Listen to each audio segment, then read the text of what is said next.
Strap in, feel the hum in your hands. This is 4D.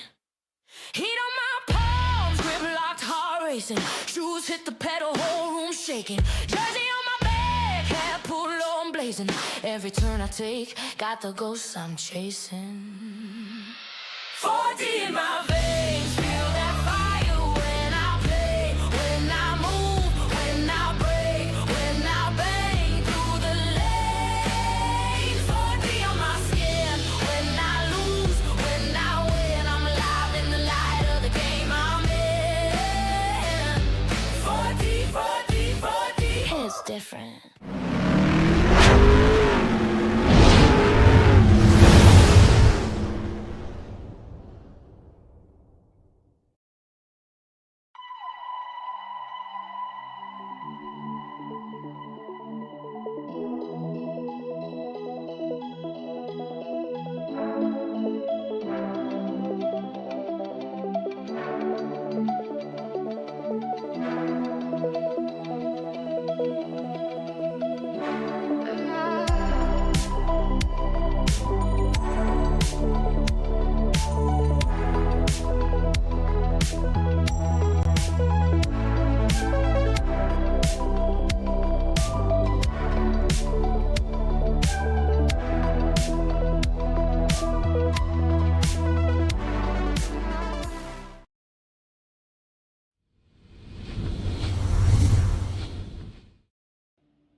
It's IndyCar race weekend, and you know what that means. When they race, we race first, and it's the biggest weekend of the year. It's time for some top split action in the 2026 IndyCar iRacing Series. Hello again, everyone.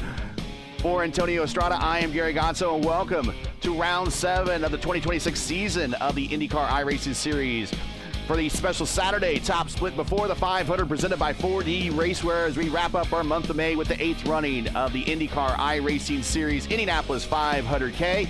Antonio, thanks for being here. We're already gridding up. Shall we jump into the starting lineup? Yes, sir. And no surprise there, but Powerslide Hyper, Team Hype. Powerslide Team Hype team. Jason Brophy is on pole with a 38 flat. That's a very fast lap time around here. Joining him in second place is Rodin Effeting from the Netherlands. Sorry if I butchered the name. I'm going to go a little bit quickly here because we are already pacing.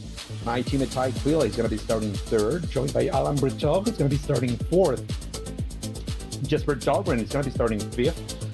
Next to him is Matt Hollibo, sporting Kyle Busch tribute. We'll talk a little bit about that in a second, but he's going to be starting sixth. Micah Mixer is going to be starting seventh from the voted team, next to Logan Edwards starting eighth from i5G. We have Anthony Garcia starting ninth and Rashad Craig from IAR starting 10th. Zach Moses starting 11th. Next to him is Chris Stover, who's going to be starting 12th. We have Indy Kirkenbauer, who's going to be starting 13th. The Prodigy is next to Alistair Kant, who's going to be starting 14th. Jason Wallat and Jack Kent are starting 15th and 16th, respectively. And we have Vinicius Gotardello next to David Hanger, who's going to be starting 17th and 18th. Michael Taylor joins Austin Hull, starting 19th and 20th. Adam Williams and Matt Taylor, 21st, 22nd. Tyler Vilmer, 23rd, Paul Boomershine, 24th, Adam May, 25th, and Lincoln Miguel is going to be starting 26th, and shotgun on the field, and that's your 26-car field for today's race. As the pace car pulls off, and we're ready to go green here. And there we go, green flag's out. 125 laps, 500K here in Indianapolis. Yeah. Already a lot of action up front.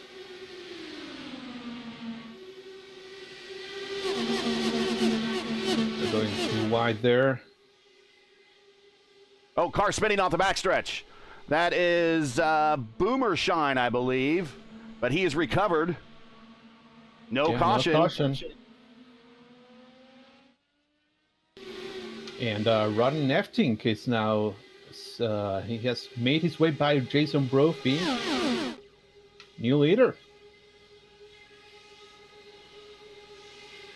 I think at this point, a lot of people are saving fuel. We see Alan Breton from the Nexus team. He's saving just behind Brophy. And I think that's the same thing with Ty Steele there in P4.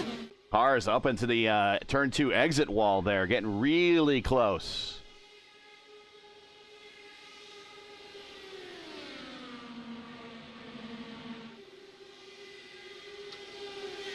A little bit of side-by-side action there between Matt Hollibaugh and Rashad Craig.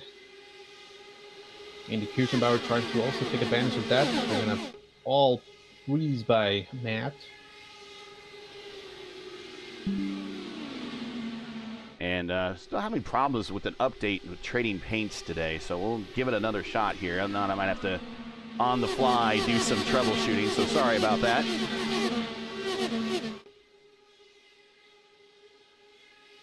Oh, trading pains being stubborn again.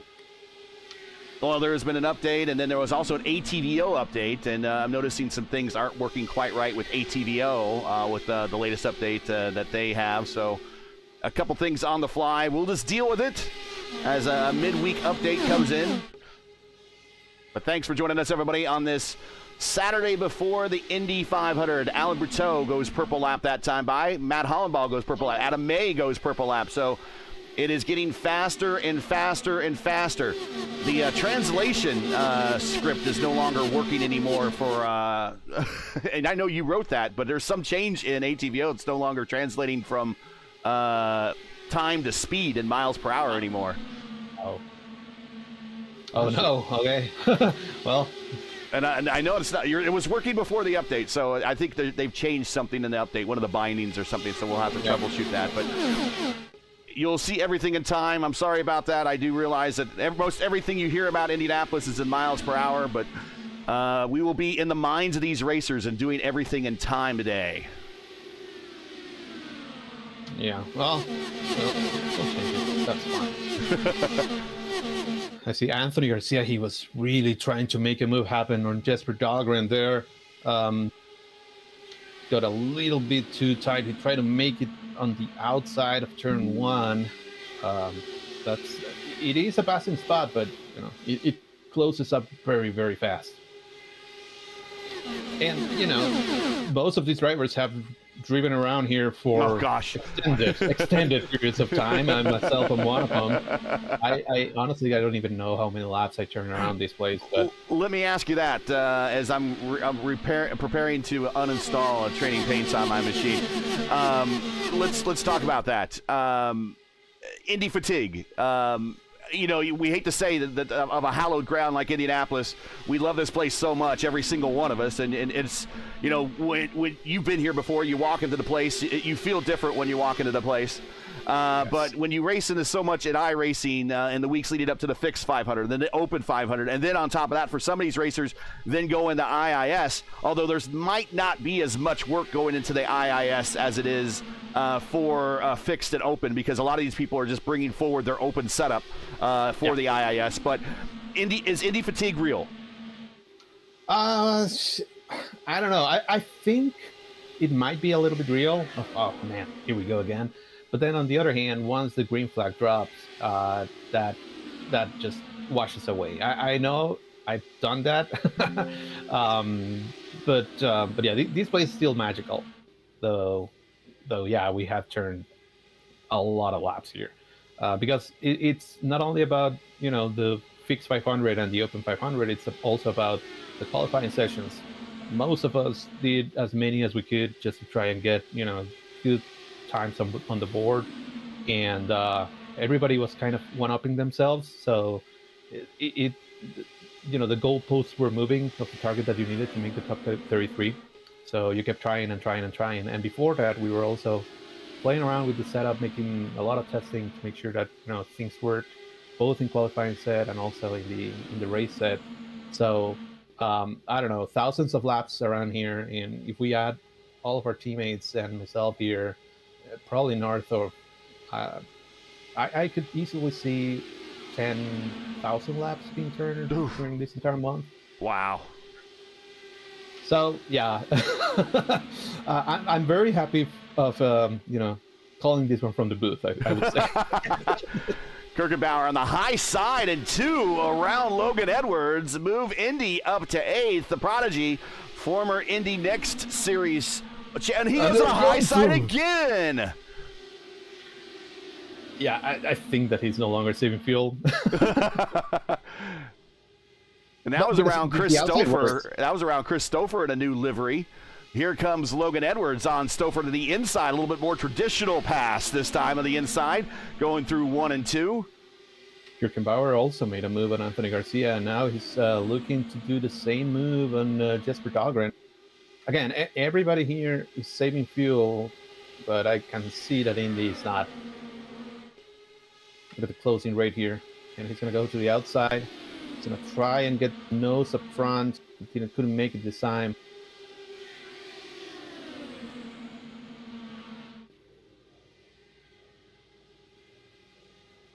Now seems a little bit chill. Like he made the spots that he wanted.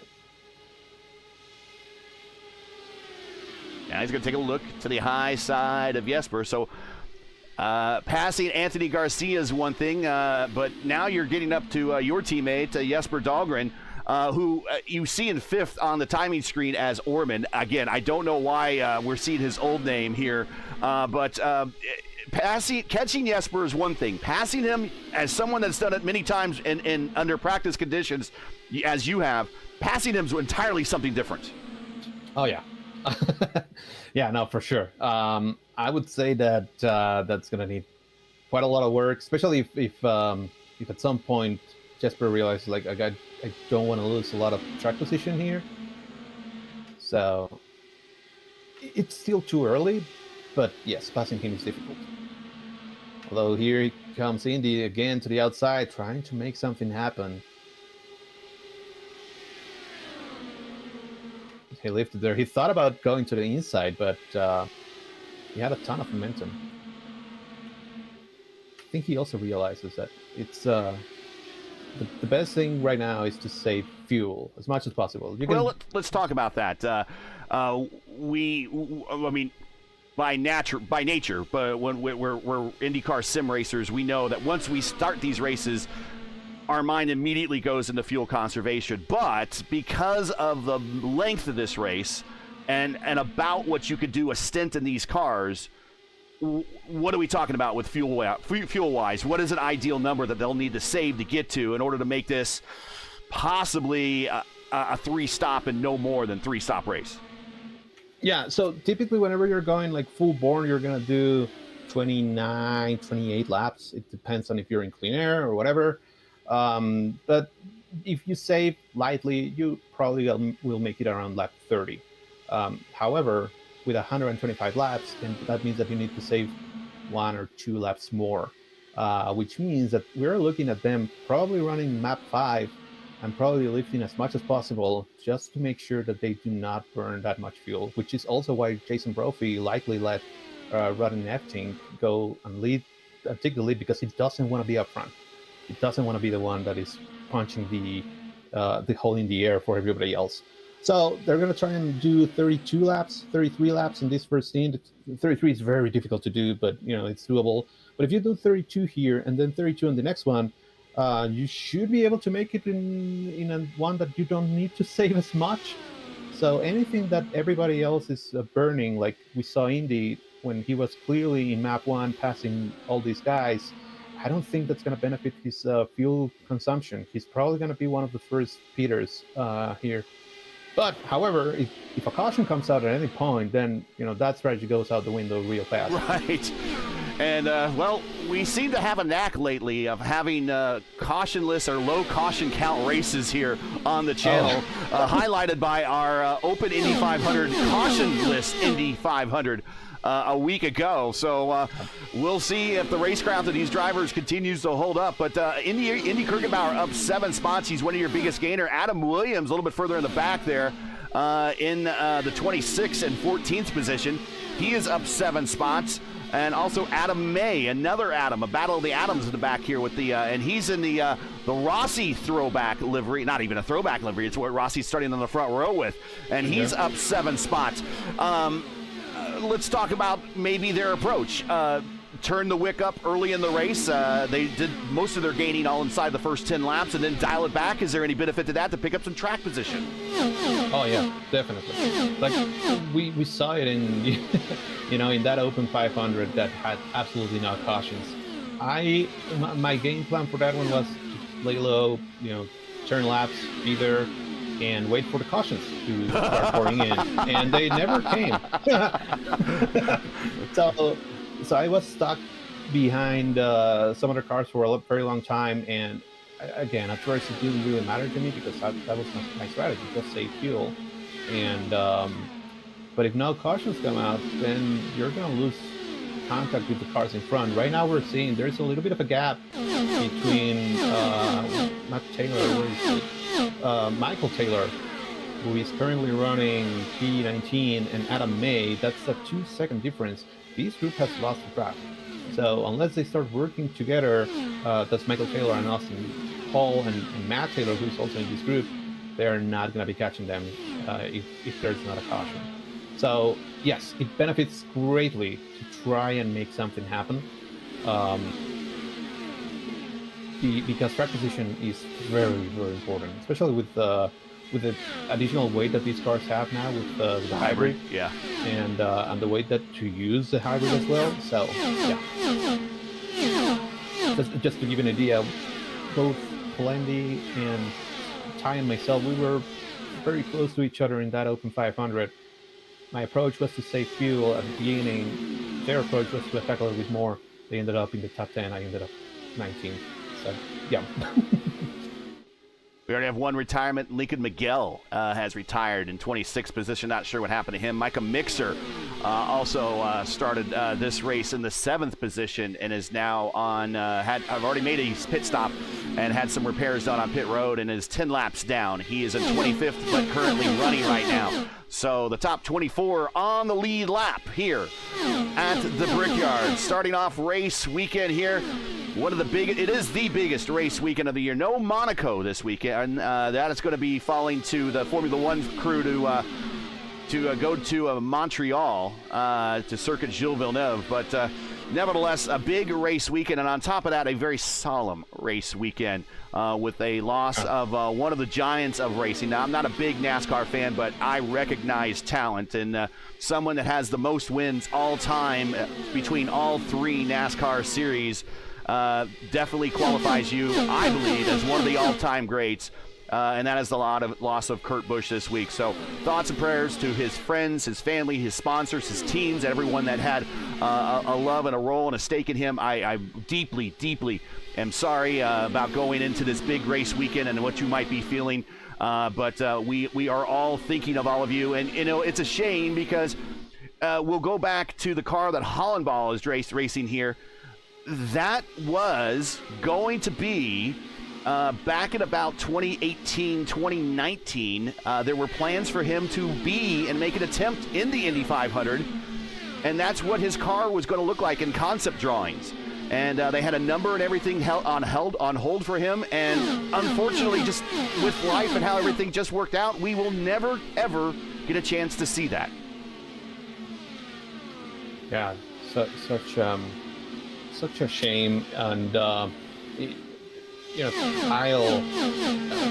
was amazing. Like one of the biggest wheelmen and most talented drivers that the NASCAR family has seen ever. And it's really somber, and it's very, very sad that it's also something that happened again to RCR in a way, that they have to deal with the loss of a massive star. They had to deal with it for Dale Earnhardt in 2001, and now they have to go through this again with Kyle Busch. It also hits very close to home because he was basically my same age. I'm from the same month, and I I don't know. I'm kind of at a loss for words whenever when I read the news. I didn't really believe it. I heard that he was a little bit sick, but never thought that it would turn into the loss of one of the best in the sport. So yeah, just our thoughts for their entire family and the NASCAR family and everybody that he touched. I know that there are a ton of fans that are heartbroken today, and that is completely understandable. But he was one of the biggest stars ever, and last weekend he still got a last win, which is crazy, and just shows the talent that he always had, and how graceful he was also in life. So rest in peace, and he will be sorely missed. His brother, of course, did race in one Indy 500, and I believe he was the Rookie of the Year for that race. He had a top 5, I believe, that year. Top six, yeah, finished sixth. But he was in the running all race long. He was very strong, Kurt did, and he did the double that year for the squad that he was racing with over in NASCAR. But yeah, we will not get a chance to see Kyle here at the Speedway. And I even if he decided that he was going to come to Indianapolis in the twilight of his career, I don't doubt at all that he would have been with a top-tier team, partnered with a top-tier team in the IndyCar Series, and he would have had a top-tier car and probably would have been a contender for every aspect of that race, the Fast 12, the Fast 6, the pole, and even the win. That's just the type of racer that he was. Kind of in the spirit and the mold of A.J. Foyt, kind of in that same mold of Tony Stewart. Whatever you put the guy in, he is going to achieve. And the fact that he won't get a chance to, that's kind of depressing for me. I was at some point kind of looking forward to when he said he was all said and done with NASCAR to come to try out the Indy 500. And it makes me wonder now, you hear a lot of drivers that say that I want to give the Indy 500 a try. And now how much, maybe some of those drivers will change their approach now and say, I want to give the Indy 500 a try sooner rather than later for obvious reasons. I mean, Blaney is one that has expressed interest. So, he's going to have a top-tier team and a top-tier car. yeah. And Kyle raced on that COVID series that we had with iRacing. I remember Kyle did a race, Dale Earnhardt Jr. did a race, and we had also Lando Norris, and the entire debacle with Paginot and what happened. But and he was fast. He was really good. Kyle, I'm talking about. So no surprise there, of course. And of course, the simulator is completely different from real life, although there are certain things that translate. But yeah, I agree with you. Had he had the opportunity to drive here, I'm sure he would have made an impact. But yeah. Anyway, getting very close. Yeah, we are getting very close to those first round of pit stops, and Roden Eftink has been leading, and he's got to be looking in his rearview mirror. He's like, man, Jason Brophy is absolutely just using me right now, and he comes to the pits because he's been burning the most fuel, and he didn't even make it to 30 laps. He's coming to 28 to 29 as he turns the lead over to Brophy. But Roden Eftink, as you mentioned, coming to pit road. Another car in the background coming to pit road as well. It looks like that is Austin Hall in one of the Penske liveries. Also, Willott on pit road as well. No, that's not Willott. That is, not sure who that was. You only had Boomershine. Boomershine, okay. Yeah, so he was the one that was punching that hole through the air, and Brophy was probably map 5, just chilling. Brophy will likely need to pit maybe a lap earlier that he wanted, but I think that should be around maybe lap 31. We'll see. Also, while we were talking about everything else, Christopher hit the wall. He has a ton of damage. Not necessarily visible, but he has dropped like a stone on the running order. He was running P10, and right now P15, and he has lost the draft, so that's probably going to be done. They done for him. Oh yeah, you can see. I think a little bit. I think you can see the side pods are bowed a little bit. So he must have had a big lick on the wall. Christopher, many starts in these cars in the IndyCar community here on iRacing. He's a threat to win on any track you put him on, and just started off this race very on a bad foot, and is going to have to nurse this car for the remainder of the 500 kilometers, 125 laps. Oh, gets a little squirrely off of 2 there. Almost got reached up and grabbed the wall to finish out that car. Yeah, I think at this point he just wants to make it to that pit stop and see how bad the damage is. But I wouldn't be surprised if he just decides to punch out. It isn't very fun to drive with a broken car. No, not here. Not when you're down a tenth, 2/10, 3/10. Watching Jason Brophy, and nothing against Brophy, nice guy, but there's not a single driver that's behind him that's willing to pass him right now because they know better. Brito knows better. Quilla knows better. Dahlgren knows better. Oh, Carr going to the inside wall, up inside of the racetrack, and that's Stouffer. So he has a ill-handling car for sure, so he might come to pit road this time. But Brito, Dahlgren, or Orman, as you see in the timing and scoring screen, Quilla, and even Indy Kirkenbauer, they know there's no way that they are going to pass Jason Brophy. No way. No way. And Jesper just made his way by Ty, so move him up to P3. And now everybody has saved a ton of fuel. We're already in lap 33, so this is great for their fuel mileage situation. I would imagine that we're going to see pretty much everybody pit here, or if somebody was able to save a little bit more, I think Ty is trying to still save a little bit more and maybe go another lap, because there is now a little bit of a gap between himself and the top 3. They are all coming in. Oh, Jesper is not. All right, Jesper and Ty staying out. Everybody else, Brophy, Brito, Kirkenbauer, Anthony Garcia, Jack Kent, Stouffer, May, Walat, all pitting right now. Sorry about that. I'm just grabbing some log information. If you saw the extra, the native overlay pop up, just grabbing some log information for my dev so he can help me fix the overlay here. But yeah, you see everybody coming in. Jesper Dahlgren still out there making laps. So your teammate Jesper, and right behind him your other teammate Ty Quilla, they have gone the longest, and Jesper is benefiting from slower traffic in front of him as he passes him right now. But Jesper getting a little bit of extra draft assist there for that lap. Yeah, no, that's gonna be huge for them, because then this means that they will definitely be able to make it in 3 stops, and that also brings Rashad Craig with them. Unfortunately, Rashad is a little bit further away, so he's not going to benefit that much from the draft. Yeah, he's about 1.3 seconds to Ty Quilla. He's in the draft envelope, but barely there. And then there's a huge gap back to Matt Hollenball, who's in 4th. But here comes all 3 of the Alliance cars. That's Rogue Racing and their technical partner, Indy Alliance. They are all coming to pit road at the same time. And really, Rashad did an excellent job, Antonio, for closing the gap. I mean, those cars are all virtually all together now on pit road.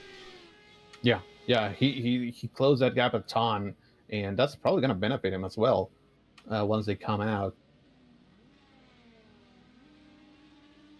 And also, Brito and Brophy went both by Rod and Efting in that pit sequence.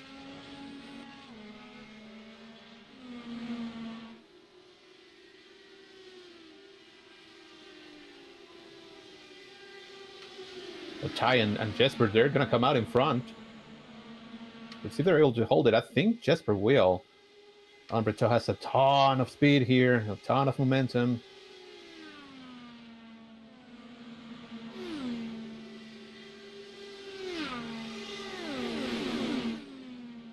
But yeah, move Jesper and Ty to first and second. Yeah, that was a big jump for both of those guys.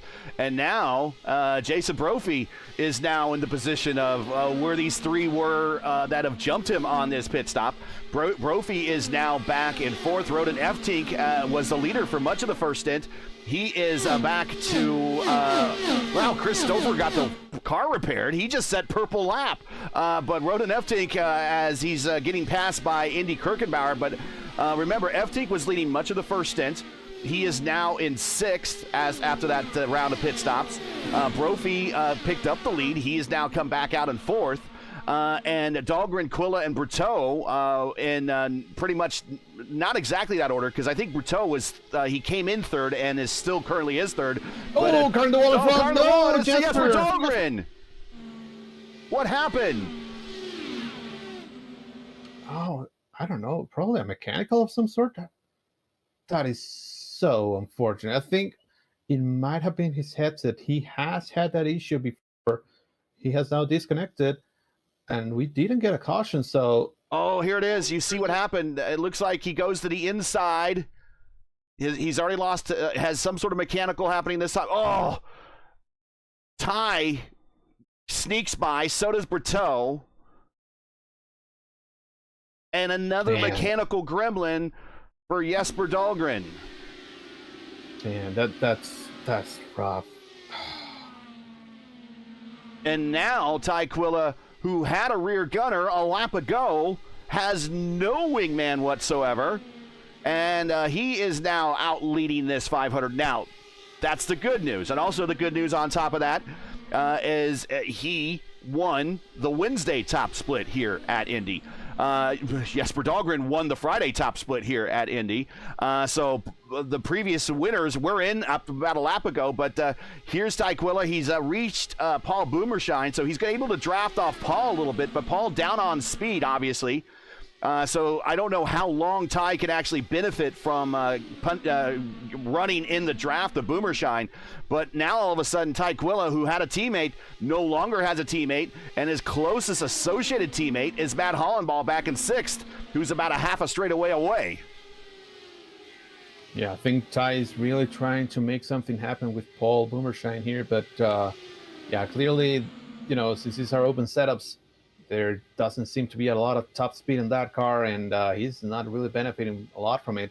I see Allenberto is like all over him. Indy Kirkenbauer, 2 for 1. He sees an opportunity. He's like, why not? Let's take it 2 for 1 for Indy Kirkenbauer. He now moves up to second. The Prodigy now setting sail off a 2 for Ty Quilla. Yeah, I imagine that somebody was going to take advantage of it. Right now, they're going super slow. 220 miles per hour in the backstretch. That's not. Here we go, driver inputs. And I wish I could show you last lap speed, but that script seems to be broken right now. But there we see Indy, and he's milking the throttle. He's just sitting there. Brophy. And here comes Brophy. Brophy's like, I'll go 2 for 1, and Brophy back to the lead. Yeah, I think Ty really didn't want to lead.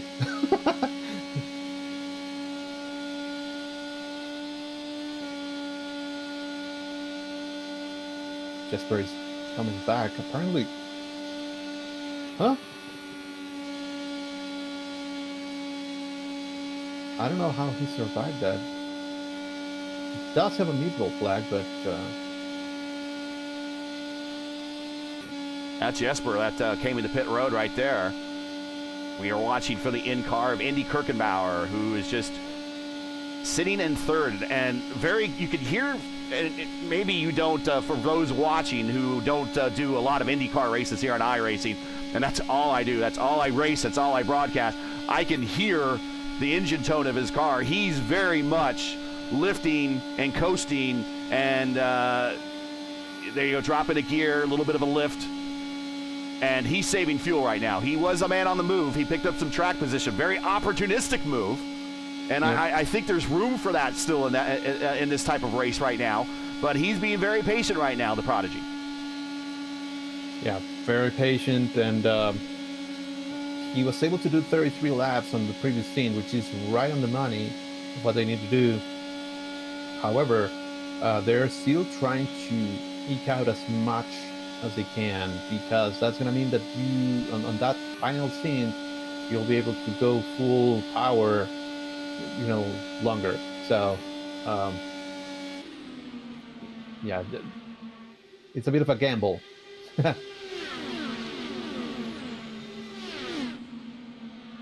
I think we reached a good point in the race to bring up our track facts. Here we go. Here's my IndyCar history lesson. Of course, not much needs to be taught here. Most everyone knows that the career wins leaders at Indianapolis are the Mount Rushmore of Indianapolis. A.J. Foyt, Al Unser Sr., Rick Mears, Helio Castroneves. Helio looks like he might have a strong car and a drive for 5 for tomorrow. We'll watch him. Your leading active drivers right now with Castroneves with 4 is Takuma Sato and Joseph Newgarden, each with 2. So they'll be looking for their 3rd win to join that list of Franchitti, Meyer, Rose, Rutherford, Shaw, and Uncle Bobby. Of course, your defending winner, yawn, is Alex Palou. Everyone's now starting to boo Alex, but you hate what's great, right? To be the man, you got to beat the man, as Ric Flair used to say, and Alex Palou is the man. Of course, Team Penske figuratively and literally owns the Speedway from 72 to today. Penske's entertainment group are the owners and operators of the Speedway since 2020, but they've had 21 drivers win Indy 500s, 21 wins, between 14 different drivers. And there you see all the drivers that have won an Indy 500 for Team Penske. Those are just the winning stats. Here are all the track records. There are many of them here, and a lot of them are because, well, the old qualifying rules from back in the old days, because those records still hold right now. Ari Leyendyk has the single unofficial lap. The single official and the 4-lap official also belong to Ari. The 4-lap pole record belongs to Scott McLaughlin, and Eddie Cheever still holds the race record of 236.1, and the official 500-mile record is 190.6 by Helio Castroneves when he got his 4th win back here in 2021. There's all you really need to know about Indianapolis and all the track records and records that matter here at the Brickyard. Back to racing at hand. It is Brophy, Quilla, Kirkenbauer, Brito, and Eftig. Everybody's all together. That second group that's led by Matt Hollenbaugh in the Tribute livery has caught the group, and we are now a bit of a pack race. Yeah, Brito to the lead. He's like, I don't know. I don't want to save fuel. Behind this guy. Brophy into the wall, and he lost a little bit of momentum, and that's allowing the opportunity for Ty Quilla, but Ty not pushing the odds very much there. He ducks back in line, but here comes Logan Edwards taking a peek to the inside for that spot ahead of him with Indy Kirkenbauer for 5th. And that was very close for Brophy. But I was about to mention the top 8 have separated themselves. There was a 2.5 second distance between themselves and Jack Kent, who is currently running 9th. But since they were going so slow, the top group was now everybody is back in the fray. Like there is a big pack of cars all the way from 1st to 15th. That's Alex Arcan, and then there is a gap to Adam May, who's currently running 16th. But everybody in this top 15, they're in this. Now Rodney Efting goes back to the lead. If they start swap drafting, that's gonna bring the speeds up, and these guys that are saving a ton of fuel, they're not gonna be able to do that as much because you need to put a little bit more power down to get brought around. But yeah, there we go. Bertot back to the point. Looks like they started an alliance there between Bertot and Efting. And Matt Hollenbaugh back in 7th position. So I've looked back at previous history of this race. This is the 8th running, although we do have 4 IIS races a week. But if you look at the time slot, or the nearest time slot to the time slot we're running right now, since 2019 when the IIS first started with these cars. This is the 8th time they've been to Indianapolis Motor Speedway, thus the 8th running. But Matt Hollenbaugh is a 2-time winner. He is our defending winner from a season ago back here in round 6 of 2025. And he also won here back in 2021 when it was a 150-lap race He won that race as well. So he's a 2-time top split winner, or at least on the time slots nearest to the 2 p.m. Saturday time slot. So looking for win number 3 here at the Brickyard, Matt Hollenbaugh. So trying to channel a little bit of 3-time winner magic, as well as the Kyle Busch magic there of the M&M's, the Candyman ride. That, that would be fitting. That would be nice to see that scheme, in victory lane. I want to thank everybody for checking in. Vault9 says, I'm watching on iRacing because there's so many other eSports racing broadcasts there, including Gran Turismo and Race Room. Yes, I would imagine there's a ton of other Indy races going on from other sims. I don't think really iRacing is still the although I saw earlier today GP Labs, who does a lot of sim racing. He does a lot of historical pieces on YouTube. He's a YouTuber. Was actually racing IndyCar Racing 1 at Indianapolis, and that's the old DOS game. That's what I grew up on for simulation racing before moving to iRacing. And that is the grandfather, one of the grandfathers of iRacing itself, because that whole development crew later went on to create iRacing, that old Papyrus group. And he was racing the 1993 Indy 500 on his channel. But outside of that, I don't really quite know another simulator that could do it as true to life as iRacing. I could be wrong, but I've seen other sims run here before, and iRacing is really, I think, has it all when it comes to the best racers and the best representation of the racetrack. And a lot of racing physics as a whole. Yeah. I don't think there's any other simulator that gets close. Like we have other good simulators like Le Mans Ultimate, Set of Corsa, blah. But whenever we're talking about ovals, there's nobody who gets close. Hey, we have Jesper here. Jesper, what happened? You were leading, and was it a mechanical again? Was it something with your headset? Yeah, hey guys. Yeah, clearly something's wrong with my setup. I have a Meta Quest 2, and it occasionally just freezes up. There's nothing I can do about it. I don't know if it's overheating or whatever it could be, but I've been Googling around a little bit, and there seems to be a lot of people that have this issue. Maybe it's just, my computer being bottlenecked, but I'm running pretty low graphics, so I guess it's back to the drawing board and trying to find out what the hell's going on, because it's kind of a shame, because I came out in the lead there on fresher tires, and I felt really strong, and yeah, but it seems to be the deal right now with this whole thing. Conditions out there are not horribly challenging. Talk about out there racing. We know you have a good setup, but track temp's not high, ambient temperature's not high, almost ideal conditions out there. Yeah, absolutely. I mean, you feel like a world champion at these track temps. I think we started at 85, it's up to 93 right now. I mean, everybody's able to follow, but the real test for the setups is when you get up to speed, when you're catching someone, let's say 1.5 seconds back, and the tires really started overheating. If you have a balanced car, your car can take that with no problem. But if there's something wrong with your setup, your tires will immediately start heating up, and you'll just have to lift, and you lose a lot of time to do that. Will you be running the next race after this, the 4th time slot, or you're pretty much done for the weekend? I would imagine we were talking with Antonio about this, the Indy fatigue, as we watch Indy Kirkenbauer on the racetrack. The Indy fatigue is kind of real, but you put so much work here. After a while, you want to see it in the rearview mirror. You're eager to be here, but you're eager to leave as well. Well, this year I feel like I didn't get like everything out of it, so I could probably stay for another week, to be honest. But I understand that people are tired, and I mean, I didn't run the fixed 500, so yeah. But I mean, on to the next year. I have 1 year to solve my VR issues. Yeah.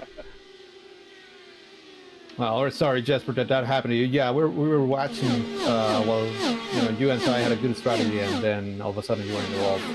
I figured you just gonna beat a mechanical again. So Yeah, I mean, it is what it is.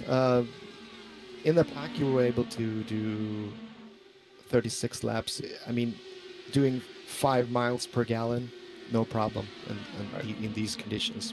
So it's going to be interesting. I think Jason has backed off a little bit because he was a bit short, and he realized that it's probably better to just save, because when you save, that means you can hit 2 or 3 laps later.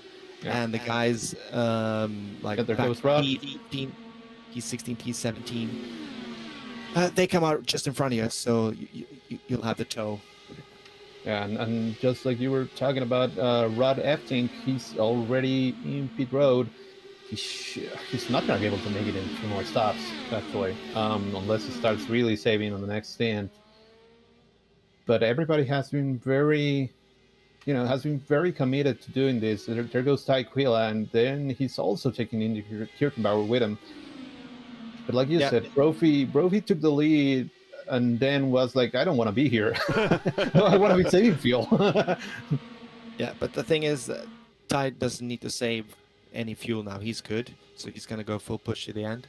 It's just gonna be a matter of executing the pit stops and being lucky with the traffic a little bit.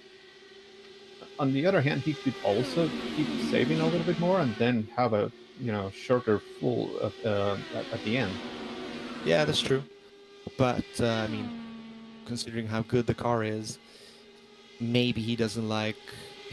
I mean, we almost broke off there from the pack, and well, Jason and those guys, they had to save, so they had to back up, and everybody basically caught up. So I guess Ty really want to make he want to be ready for this pit stop and try and break off a little bit. There goes Indy Kirkenbauer to the lead.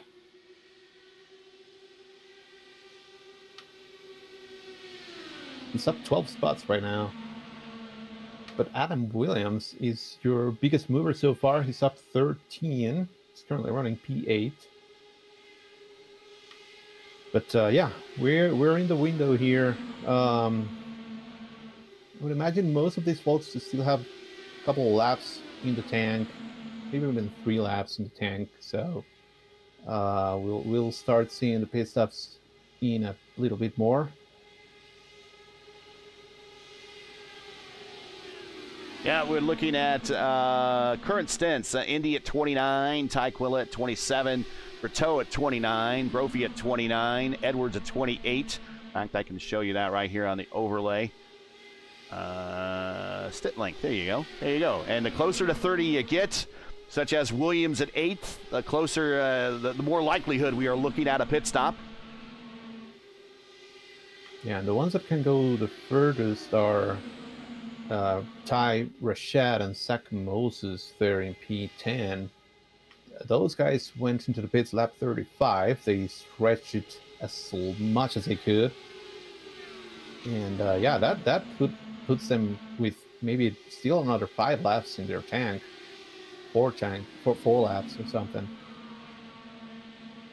And right now, everybody's been quite chill, and I think they will continue to be quite chill because it's benefiting everybody to just drive around and save fuel.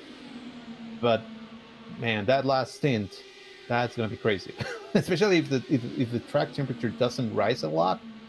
We're gonna see, like Jesper was alluding to, you feel like a hero. Well, you're gonna see a lot of hero moves. Yeah. Brophy around Berteau, so Brophy picks up an opportunistic move, saw the opportunity, grabbed it. Probably looking close to a pit stop here soon, so pick up a little track position before getting the pit road, probably wise. Get you back to the gap to the leader. And again, apologies on the overlay. It's struggling with the latest update. But we still are able to bring you mostly the correct numbers. And there goes, that is Kent coming to Kent pit road. and Hanger, yep. As Tyquilla goes to the lead, he's starting to swap a little bit with Indy. Go through Here you can see two. what happens. So Ty is able to pick up the toe from those lappers. So he's going to be really fast here and Yeah, see how the tires hold up for these guys. yeah, he's gonna benefit from that, and he's also gonna keep saving a little bit more fuel. That's Anthony Garcia in the Jeff Gordon livery. We won't give him any grief for that. Andy Kirkenbauer coming to pit road along with Alaberto. And you know what? I don't know how the heck he's done it. Because you reported that he smacked the wall and was damaged and then was going down through the standings. But Chris Stouffer is somehow into the top 10 right now, Antonio. I'm not sure how he's doing it, but he's willing that car to do well right now. I have no idea. Honestly, no, yeah, he hit it hard, and then he started losing a ton of momentum and positions.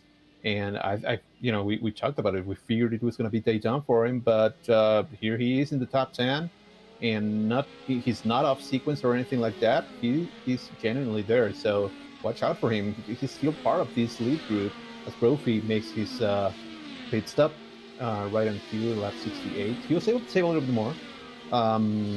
But yeah, good for Stouffer. Now we have it's Tyquilla, Logan Edwards, Hollywood, and Rashad Craig. So that's three of the Alliance cars in the top 4. Would have been 5 if Jesper was still out there. Would have been probably all 4 Alliance cars in the top 4. Yeah. And there we see Edwards coming to pit road, Hallball coming to pit road. Zach Holimosis coming to pit road, and another car coming to pit road right behind them. Not sure who that is. Looks like it's Moses and Alistair Kahn as well. Alistair Kahn, all right. They'll come to pit road for their next scheduled stop. So Ty out there in the draft now of Chris Stouffer. And again, getting some extra fuel mileage. He can go full burn if he wants to, according to his teammate. And he should be coming to pit road about any time now. He is 33 laps into his current stint. He went 35 on the first one. And here he comes off of 4 down to the pit lane. 60-mile-per-hour pit road speed limit at the cones. Yeah, don't pull a Scott Dixon and speed on pit road. I was about to mention that I think that Rashad is going to be able to go another lap, and he does. Right now, he's the only one that hasn't pit. Since Ty took the lead, since Ty took the lead, he had to burn a little bit more fuel, but Rashad was still in the pack, so he's going to benefit from an additional lap of fuel here. Look at the lap times he's doing. So the overcut seems to be really strong in these temps because you can really keep up with the lappers when you catch them.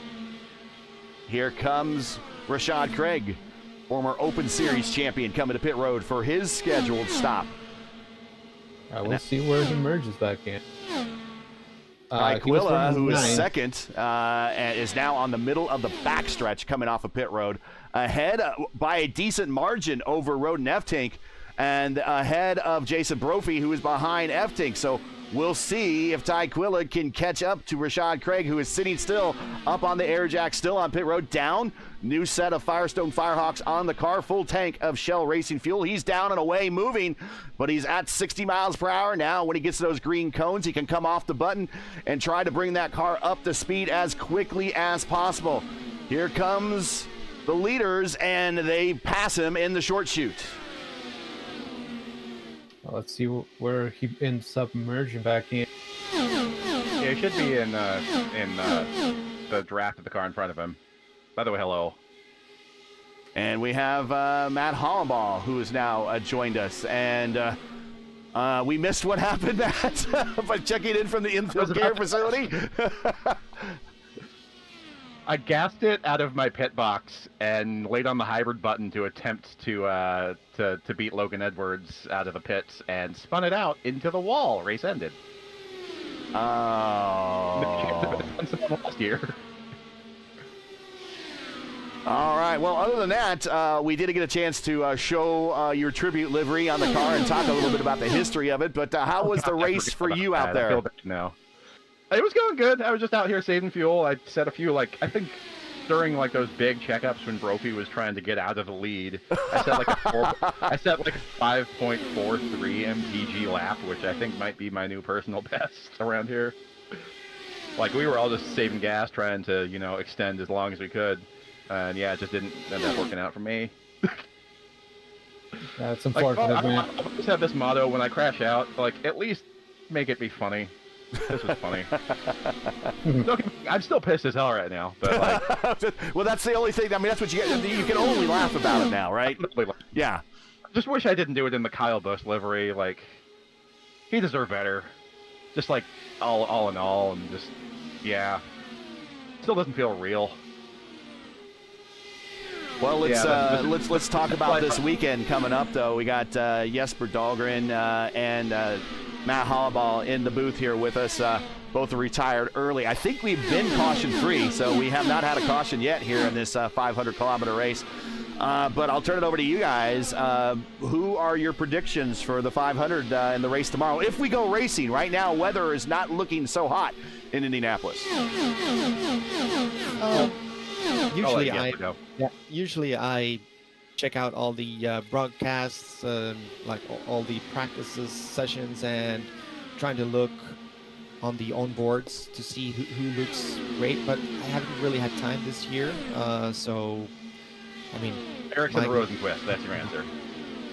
Exactly. I feel like Rosenquist. He's always up there. So if I had to bet on someone, I'd bet on Phoenix. And but speaking as a Swede, I mean, if I was American, if it was anyone else, I still would bet on Phoenix, I think. What about you, Matt? I mean, I don't blame him for being biased to the countrymen. I don't blame him at all. His countrymen are absolutely deserving of that. Yeah. I just I gotta poke the fun, okay? Sure. I have to make fun of Jesper a little bit there. No, I think if his foot holds up, I gotta say Rossi. Like, he's always been fast around here. He's got a good team. ECR knows what the hell they're doing around here, and I think that he's gonna know what he's gonna be able to, do some good stuff with it. Like, you don't need, and he was saying, you don't really need all of, even with the rebuilt car, that only really would cost him in qualifying. I think he'll be fine in the race. Well, and of course, and if not Rossi, then obviously below. Well, way to go out on a limb on that one. But of course, Rick Mears won his fourth Indy 500 with a broken foot as well. Now, he didn't have the hand injury that Rossi is going to have for this race. So kind of at both ends of the stick, so to speak, Rossi's going to be injured, but not a bad call. I mean, if it was the old days, he would be starting on the last row, and that probably would pretty much remove him from contention. But the fact that they've the newer rule, or the new-ish rules, I think it's been a rule since 2010-ish. That's what someone was telling me, that he can. They could put a backup car in and still hold on to his middle of the front row starting spot. But that's definitely going to help him. As watching Chris Stouffer kind of working over Anthony Garcia right now for 10th position as Rhoda Neftink comes to pit road for his stop. He's going to still have to stop again. That's what we were talking about. Everybody was happy to let him lead because they are all saving fuel behind him. And he's not going to be able to make it. He's going to need to pit again.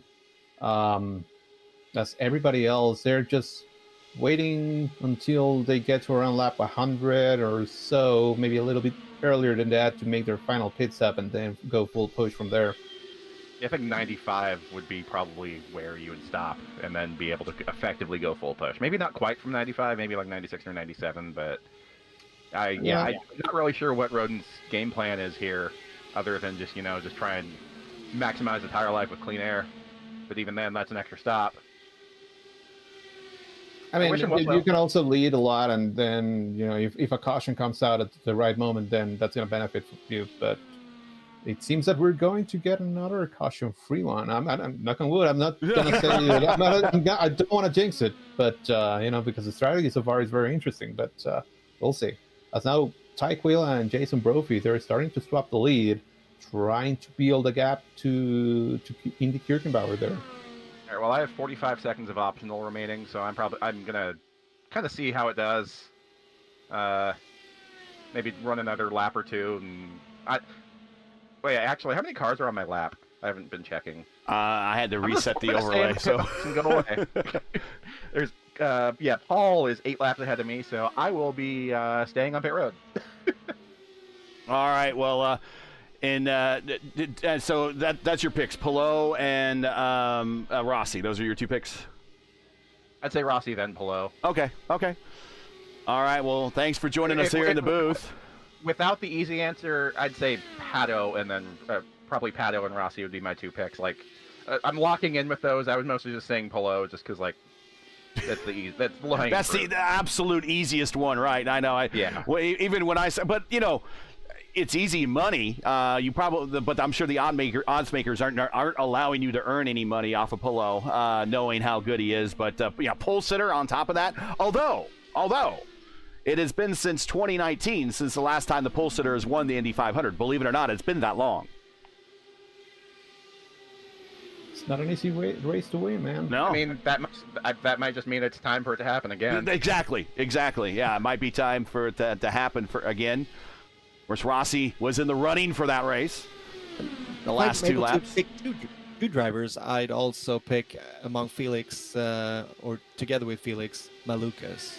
He's a dark horse. That's a good pick. And It's not even a dark horse. He's probably one of the favorites to win. I'm really kind of angry at myself for not picking him instead of Pato. I'm gonna change my officially locked in forever answer from Pato to Little Dave. Sorry, Big Dave. No, he'll be Big Dave when he wins the race. I forgot the lore behind that, but you know what I mean. So guys, there's a little bit of action. Adam Williams just made his way by Anthony Garcia there. Stouffer also was able to make that happen as the field now starts to pick up some speed here. Remember, we were talking about they were doing 220 miles per hour in a couple of laps ago. We're back to 230. Oh, Brito in the wall.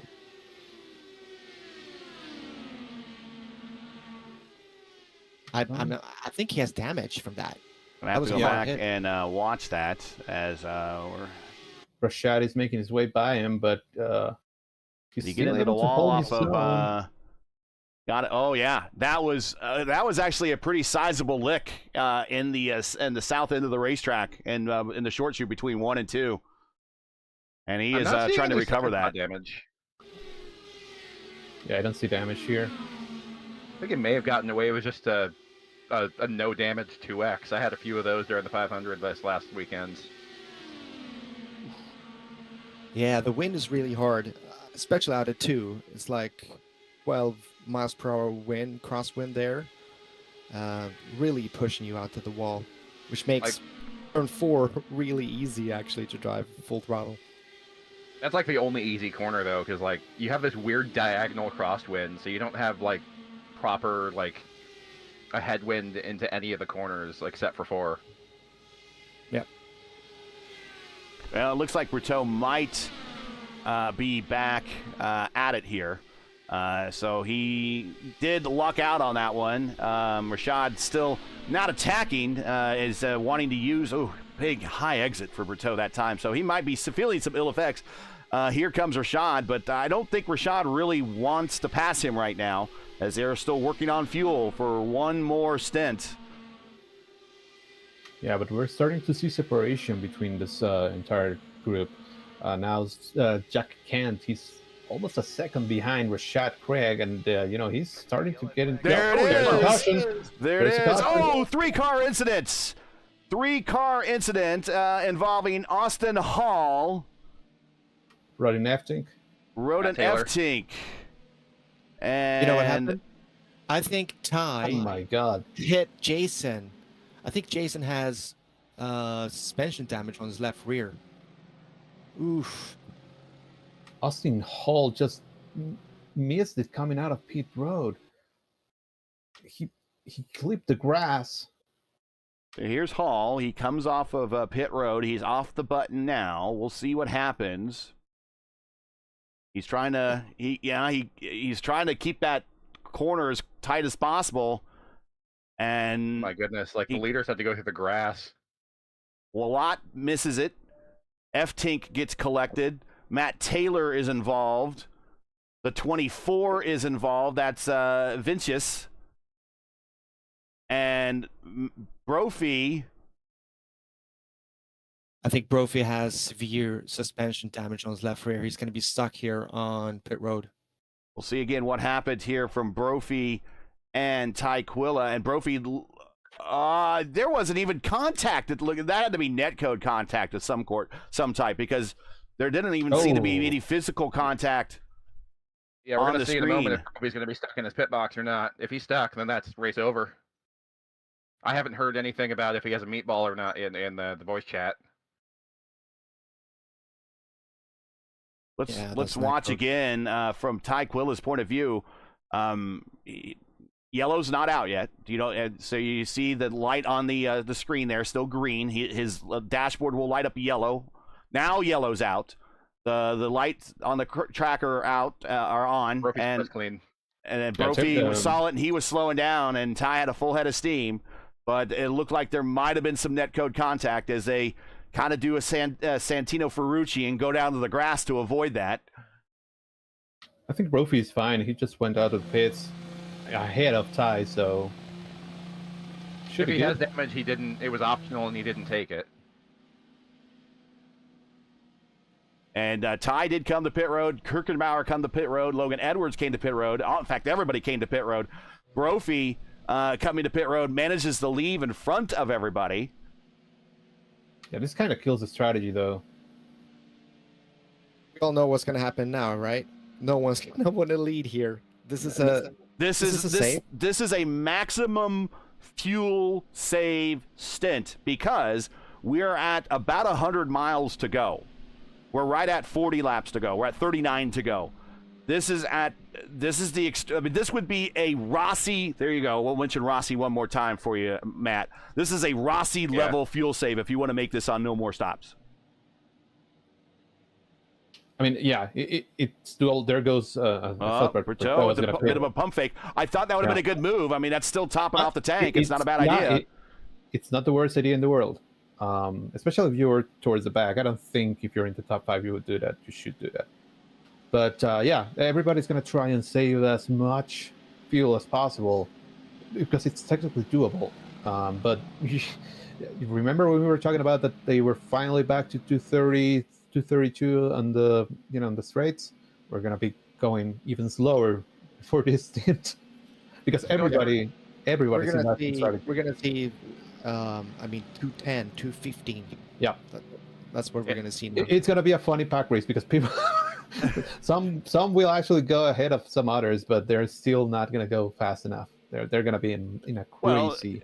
There are some people, and okay, so if I'm, Jason, Ty, Indy, Logan, Alan, Rashad, these are all guys that are community guys that know these cars very well. Those are the guys that are going to go for a massive fuel save here. But if I'm like Jack Kent or Adam Williams, that I don't participate in the community very much. I'm here because it's Indianapolis. I see an opportunity. Might as well go full burn and hope for another caution. And if they get another caution, guys, will that get them into the window for just holding on and being able to get a possible win by not pitting any more in this race? In my opinion, it's going to be a 37-lap run. That's 5.0 miles per gallon. Typically, full burn around here is only 4.0 miles per gallon, a little bit under that. I really just don't think 37 laps around here is reasonable in the sim right now.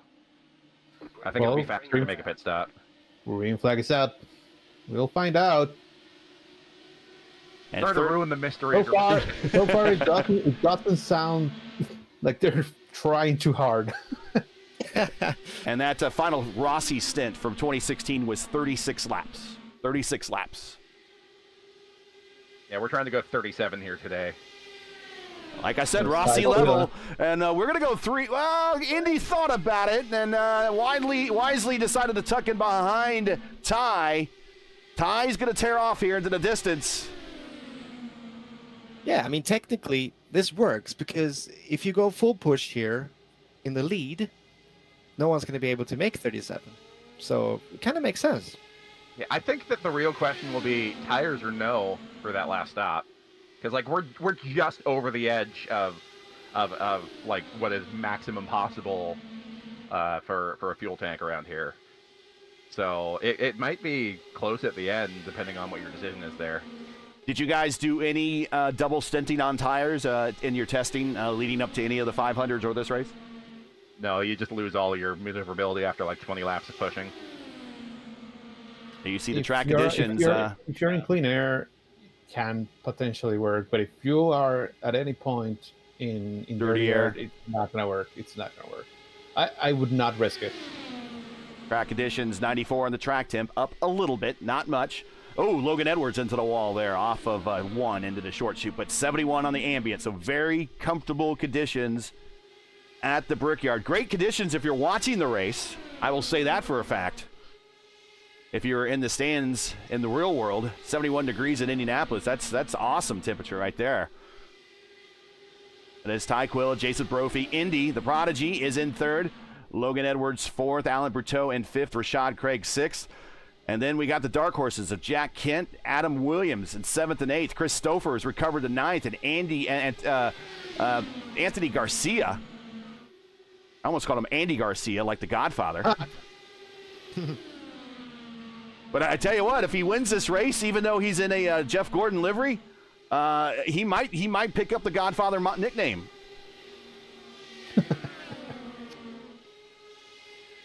Why not? Why not? Sure not. Yeah. Why not? I like it. Yeah. Yeah. So Ty and Brophy will be trying to swap the lead as much as possible, trying to break away from this other group. I don't think they will be able to do that. At least not from the at the beginning of the stint. So Matt and then Jesper, I'll let you guys answer this. If you're anyone but Ty and Jason, so you're back there, Indy, Logan, and Alan, who would you rather be, or even Rashad, who would you rather be in those cars behind, knowing that everything is ahead of you and those two guys in front of you are kind of using their tires up a little bit more aggressively than you are, just kind of riding back there? I think this point, when they're going so fast here, it's going to be really hard to pass. So if I was P5 or P6 here, I'd probably just save as much as I can and hope for an overcut, because the overcut seemed earlier this race to be very powerful. You come out, I mean, the guys behind you in P17, P18, they come out just in front of you. You'd be able to, in their tow, gain some lap time, and then you'll just come out maybe ahead of everyone when you pit and on fresher tires. So I'm pretty sure that if you're Rashad here in P6, that's exactly what he's doing and hoping for. Plus, another benefit of the overcut would be you're going to have newer tires towards the end when it really matters. If you really want to have a good set of rubber to just fight at the end of one of these things, because it gets pretty hairy. Like, you got slingshots, you got crazy passes. Yeah, no one's giving an inch at the end of this thing, and you want everything you can. Well, only the one caution I believe we've had today.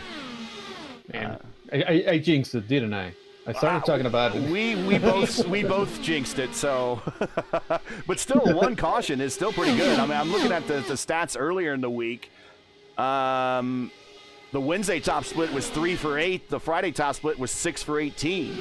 We're only like 1 for 3 right now. So that's still, it doesn't give you a lot of opportunities to kind of fall back on an alternative schedule other than strategy or pit schedule, other than you really need to hit it out on the racetrack. You got to save all the fuel while you're burning all your fuel.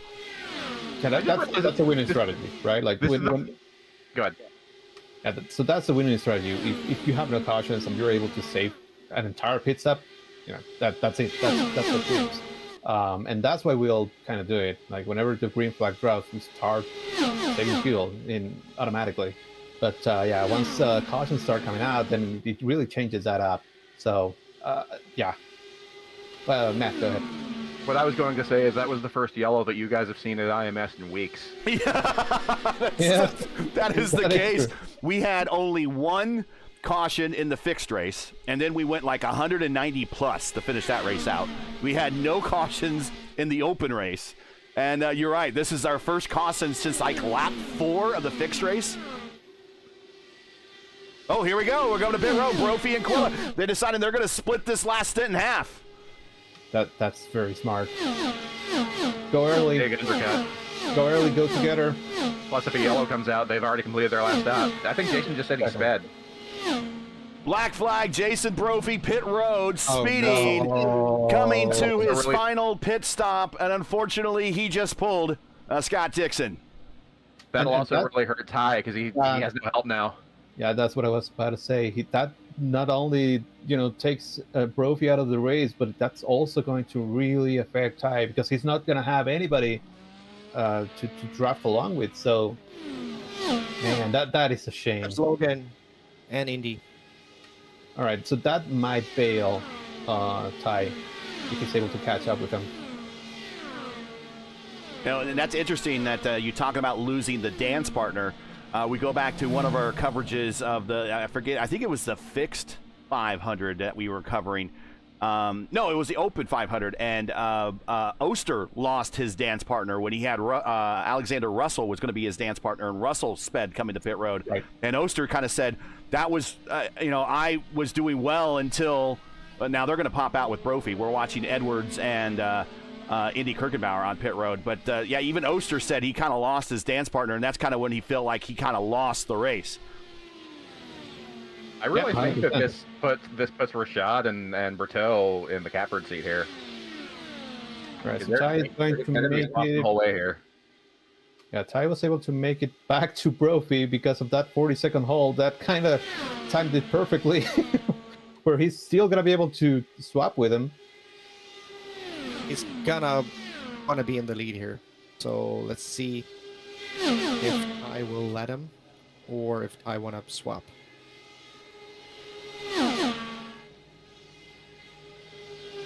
The yellow comes out here. Jason has his lap back. Right. Yeah, he is at the, he actually is one lap down right now to the leader. Yeah, because we have Alan and Rashad still out there. Yeah. And Jack. They will come to pit Hey, road our sometime way back there. soon. Sometime soon. Don't know if you've noticed, but I5G, they ran step 2 on the front wing during 500 week, and they're still on step 2, which means that they have more downforce on the car than pretty much everybody else around them. That means that Logan Edwards, I don't know how quick he will be in clean air, but he's going to be able to follow pretty closely. But maybe he'll be a sitting duck on the last lap. We'll So see. let's talk about that terminology. Step 2, and I believe you're talking about the front wings, and it's very difficult to see, but right in this general area is a little bit of an extra downforce element that helps the car get through the corners a little bit better and also get through the dirty air a little bit better. And we heard about it in the Open 500. Sophia was talking about step 1, step 2. So for those that weren't watching the Open 500, explain step 1, step 2 on the wing on the aero configuration on these cars. Bertel just hit. So there's you can basically put a wicker on your front wing, and that will significantly increase the front downforce, which means that you'll have more rotation, but it will come at a basically a drag cost. Drag coefficient, So- yep. Yes, so you add drag, which is basically you want a car that has as little drag as possible, but as much downforce as possible. So that everybody's looking for this magic number where you have enough downforce to make the car, feel good, and at the same time be fast with less drag. I'll be right back. I gotta go get on Rashad's box real quick. Also, you see on some of these cars, in fact, if we maybe get a shot here, this is out the front of Rashad's. Right here on this camera shot right here. Another thing you heard Jesper talk about a wicker, and he has a wicker on his. This is also called a gurney flap, made by Dan Gurney. And this is an extra downforce element. I'm not circling the wing. I'm circling this little black piece right here that's sticking up. And that's an additional. So that basically they're adding a similar piece to this to the front wing to add just a little bit more downforce. And when you're talking about downforce, I mean, you might be talking at most a couple 100 pounds at best, but enough to help these cars get through the traffic and get through these corners here a lot easier at the Indianapolis Motor Speedway. Yeah, they make a huge difference. You really feel them when you have it at a downforce. Hey, just looking at Bertot, after he did his pit stop, he's now running currently 12th. The problem that he has is that he's 2 seconds behind the group that has Ty, Logan Edwards, and Indy Kirchenbauer, and that's probably not something that he's going to be able to overcome on his own because he's basically on an island. We'll see where Rashad, Henger, Moses, and Adam May merge back in, but I think if it stays kind of like this, probably going to go down to those top 3 that we just mentioned. Yeah, if I was Rashad here, I'd pit because... Wow. Sorry, I didn't mean to cut you off. We're riding with Bertot, and I don't think he quite knew where to go when he passed Kent on the backstretch. Kent didn't really hold his line very well, and Bertot kind of made an evasive move to the inside. He had a split second to think about it, and he cleared him, but, man, he had to make a last-second decision. Yeah, I would also imagine, I agree there, Jesper. I think for Rashad to stay out, it's not really going to be paying off a lot. I would try and pit as soon as possible. I just talked to him a moment ago, and he was saying he was going to pit like within like 2 or 3 laps from when I went to talk to him. So probably this next time by. Probably. Here he is down the backstretch, and he has the draft of Alistair Kahn in front of him to help him a little bit more on this last lap to get a good in lap. Yeah, that's going to be helpful. And he has built a big gap to David Henger, who's currently running second, so he should be able to make it to that top group. Oh, he's going to stay out. Another lap. He's going to in that draft of Kahn in front of him. He's got about 10 laps of fuel left based on what the numbers that he told me when I talked to him. So he might just be using that draft to try and make some ground up. Yeah, just get up 40.2. Makes sense now because those guys have fresh tires that are going to be fast. And you look at his lap times, he's gaining on the leaders even if he's on older tires. So if he's able to come out with the leaders, he's going to have a tire advantage. That means he'll be coming to pit road with less than about 10 to go if he can lengthen this run out a little bit longer. There goes Henger to the pits. Final stop. Will he take tires?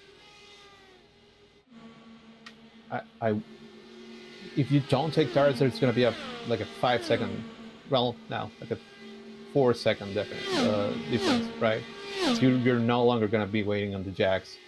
It's going to be, what, 2 seconds of fuel? He's going to need less than 4 or 5 seconds worth of fuel to get to the end. So I would imagine he would forego tires unless he feels that, when he gets to the end of this run that he's used them up. See, doing that strategy just worries me because at the end of this thing, like as I was saying before, you want the good tires at the end. And if you do that, then you won't have that. Especially if a yellow were to come out, then you just give all of that up. He's still gaining 2 tenths per lap. Personally, I wouldn't risk it when I would put tires, but I can also see the value in doing that. One of those cars in front of Rashad just struck the wall pretty hard. I think that was Henger. Checking back. Oh, no, it was not Henger. It was Adam G. Williams. Looks like no damage though. The gap to leaders is 31 seconds. I don't think he's going to be able to clear the leaders, even if he doesn't take tires. Stand by 40.5, a little bit slower. And if you're just joining us, you are watching the coverage of round 7 of 17 of the IndyCar iRacing Series Saturday Top Split presented by 4D Racewear. Coming to you from the Indianapolis Motor Speedway. We've now got 15 laps to go in this 500-kilometer race. Want to thank 4D Racewear for sponsoring today's coverage. Check out their line of made-for-sim racing gloves, shoes, and apparel. Visit them today at 4dracewear.com. Joining us in the booth, we do have El Patron Antonio Estrada, as always. We got Jesper Dahlgren, who retired early in this race, has popped up in the booth to join us, and Matt Hollenbaugh, former Elite Series champion. He is joining us in the booth. We'll give Jesper his flowers. He's a 2-time Velocity Online Racing champion. Yeah. Many laps for both these fellas at this track. I'm ready for it to be over. To be totally honest with you. There's the Indy fatigue. There's the Indy fatigue. This is it for a while. Yeah, that's what we were talking about, man. Then we're working on this. We're working on this. We're gonna have Michigan fatigue in a little bit. So the next race, I think Votive has a race coming up here at the starting of June.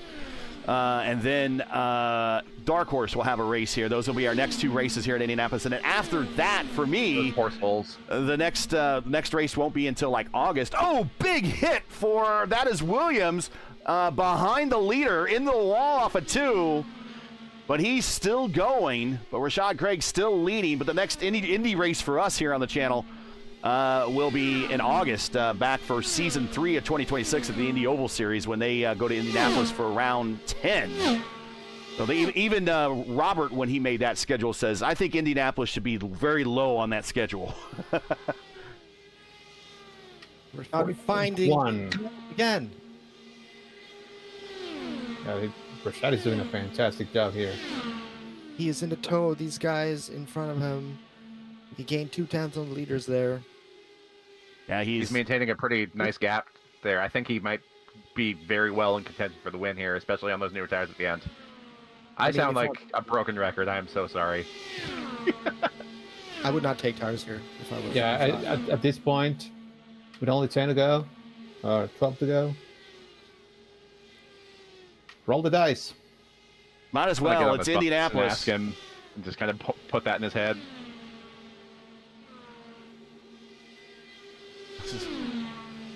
And looking in chat, the overlay looks like Christmas lights. Well, if you, I'm sure if you watch the Indy 500 on Sunday, you will see a similar looking style overlay, and it does the exact same thing. Oh, because of the new thing where it lights up when somebody passes somebody else? Yeah, who wrote that script? Who you think? I have confirmed that his plan is to take tires. Oh, I brought it up. we're going and to he take said tires. No. Wow. He's taking tires. Critical. That's probably the safe bet and what I would typically do, but you know, since he's making a ton of ground, 40.3 last time by, that's very, very fast. He's within a second of the car in front of him. That's Alistair Kahn, so he's going to be in the draft envelope of that car. So he's getting benefit of the pull down the straightaways. Yeah, but he's visibly understeering out of 2 there. I think these tires are done. I think he's probably going to pit these next few laps if I had to guess. Going back to Brophy, who is 1 lap down and 17th, and he's riding with Ty Quilla. But we'll go back to Rashad Craig as we ride on his onboard as he goes through the south end of the racetrack past the Riley Children's Hospital suites. A little bit of a lift off of 2. There's that understeer I think you're talking about. I think I saw it there. Yeah, and he missed the apex, and that, you know, almost turned into disaster. But okay, yeah. But we're coming to the window. We expect them to come to pit road. He's less than 9 to go, less than 10 to go here. And here he comes, coming to pit road. Final stop. Needs to get down to 60 miles per hour at these cones. Now's not a time to speed. He locks him up, but he does not speed. He's coming to pit road for the final stop. Is it a splash and dash? Is it new tires? We think it will be new tires.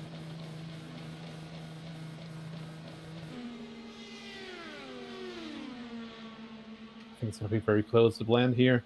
A clean entry into his box. Up Let's on see the how it gets jacks. on exit. Up on the jacks. As long as he's in the draft, he's going to be fine. Because he's going to gain quickly.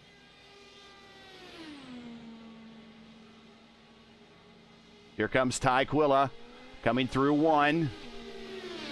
And he passes him on, while he's coming up to speed on the pit out road, exit road. Zach Moses. Zach Morris is the Saved by the Bell kid. Zach Moses is now our leader. He is positioned right now with about 32 laps into his stint, so he needs to come to pit road about any time. Adam May on pit road for his final stop there in the Rossi livery.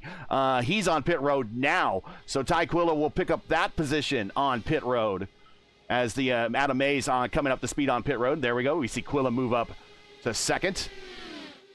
But let's see, can Zach Moses make it? No, he's coming to pit road right now. It would have been a long shot for him in order to make it. He's coming to pit road. And Rashad is now making use of those new tires, going side by side with Jack Kent. That would be for P6 currently.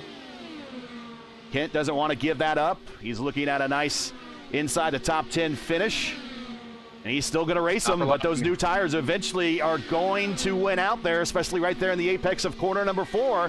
Big run for Craig now in the draft on Brito. Does he go 2 for 1 down the front straight into 1? No, here goes Brito. He ducks out. Here comes Rashad Craig. He's going to follow Brito on through. So he will pick up 1 spot. He's going to stay low. He'll try to line up Brito into 2. Won't quite be able to get there. We'll set him up down the backstretch. Yeah, you can see that the Indy Kirchenbauer's tires are gone. Both Brito and Craig were able to make their way very easily through him. Here comes Rashad. Oh, he does a little bit of a late send. Brito stays high. And now move Craig up the 3rd. Brophy's going to pull low on the backstretch and get out of the way, is what he was just saying on the radio. All right, guys, it's going to be 5 to go here. It's going to come down to Quilla, Logan Edwards, and Rashad Craig. Road Racing, I5G, man possessed. and IAR. We're watching Rashad Craig, who's in the draft. As you're talking like, as you mentioned, a man possesses. He's already made up a number of spots already in the last 2 laps. He needs to get by these last 2 more in these last 5 laps. Coming to 4 to go, 10 miles, a qualification run to decide it here in the top split of Saturday's IIS session here. What a legend, though. Very nice move by Brophy. What a race by Rashad. Yeah, Rashad has now easily caught back to the back of Logan Edwards here. Something, a broken record is right twice a day. Here's Rashad Craig. He's made it to Logan Edwards. Edwards goes to the inside of the fend, but a head full of steam on the high side of newer tires. Logan Edwards going to stay low. He's going to try to keep that better line into 3, but the high line and momentum and newer tires. Rashad Craig now goes on the high side and gets 5 the I5G entry, and now he's in P2 and he sets sail for Ty Quilla. He's going to reach him in turn 1, and we're coming to 3 to go. To the lead. Hey, keep in mind though, Ty Quilla he's had mostly clean air this whole run. He's not going to be that far off. Like he's definitely going to be far off, but a little bit off, but not that bad. Whoa! And that is bad right there. A big high line push right up in the turn 2 exit wall for Ty Quilla, and that might end his bid, is now he's got to contend with Logan Edwards. Meanwhile, Rashad Craig can start pulling away. He's got a 0.5 of a second lead.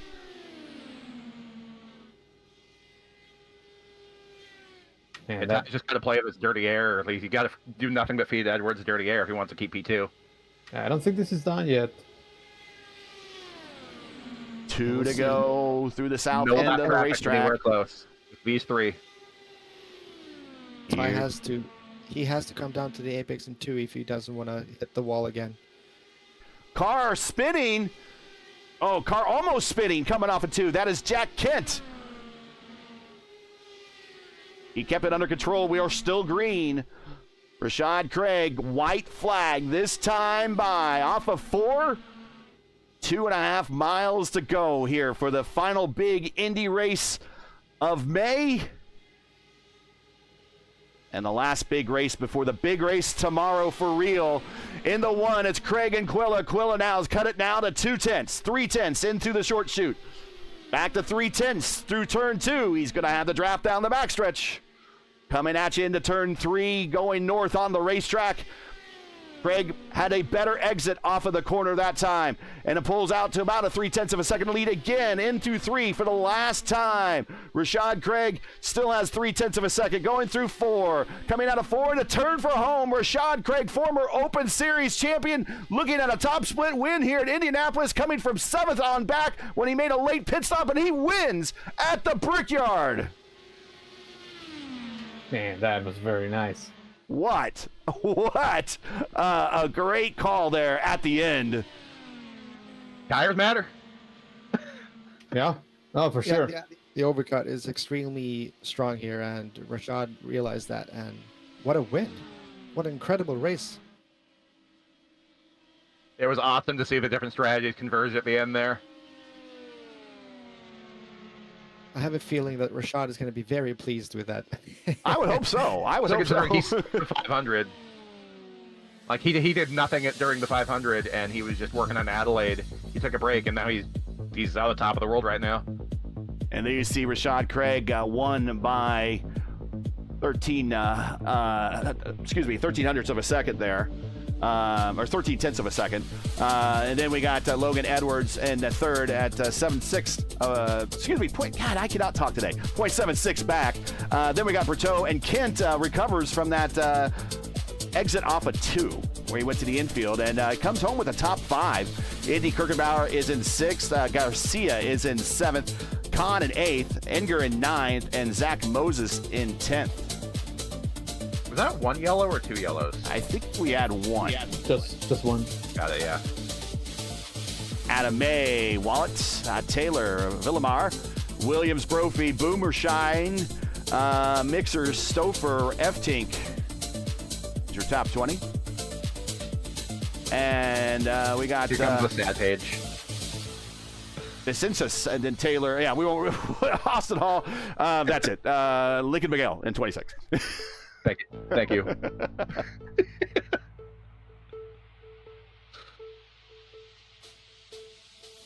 All right, I need to get some replays queued up here, and this is going to be difficult because my overlay has not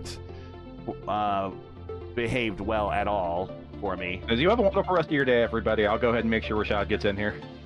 Thanks a lot. Thanks for having us.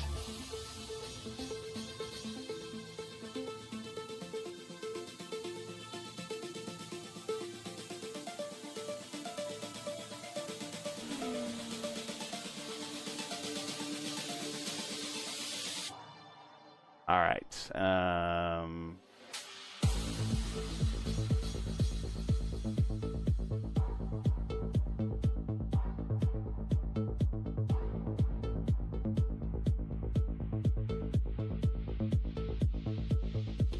There you go. Let's see here.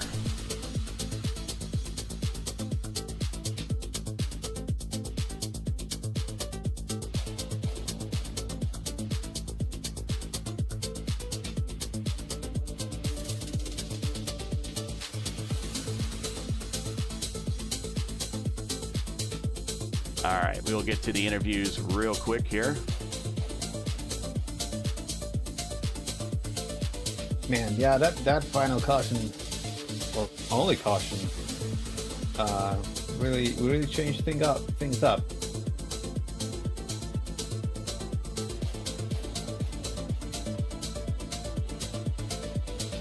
Trying to get into an interview here, or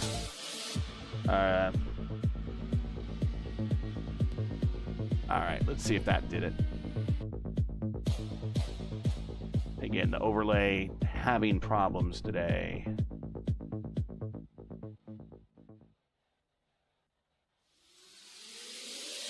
And you know what? I don't think we're going to have aid from the overlay today, so we will just give you a scenic final shot here of Indianapolis as we will leave the B-roll. Here you go. And we will bring in Logan Edwards.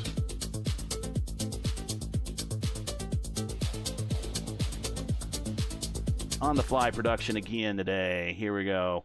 Let's bring in Logan Edwards and bring him into the booth. And here is Logan Edwards joining us, finishing third today. Been on a bit of a hot streak here lately. Got a win or a good finish, and I think it was a win earlier, almost a win earlier in the week. And now here at the Brickyard in the IIS, coming home in third on a race that kind of turned into a little bit of a fuel save strategy in there at the end. Yeah, this was it was a pretty good race. Everybody was kind of committed to the fuel save. The people in my pack didn't like need to save to make it, but obviously you want to cut down that last stop as much as possible. So that's kind of just the whole shape of the race up at the front, minus a couple people who couldn't make it to the end.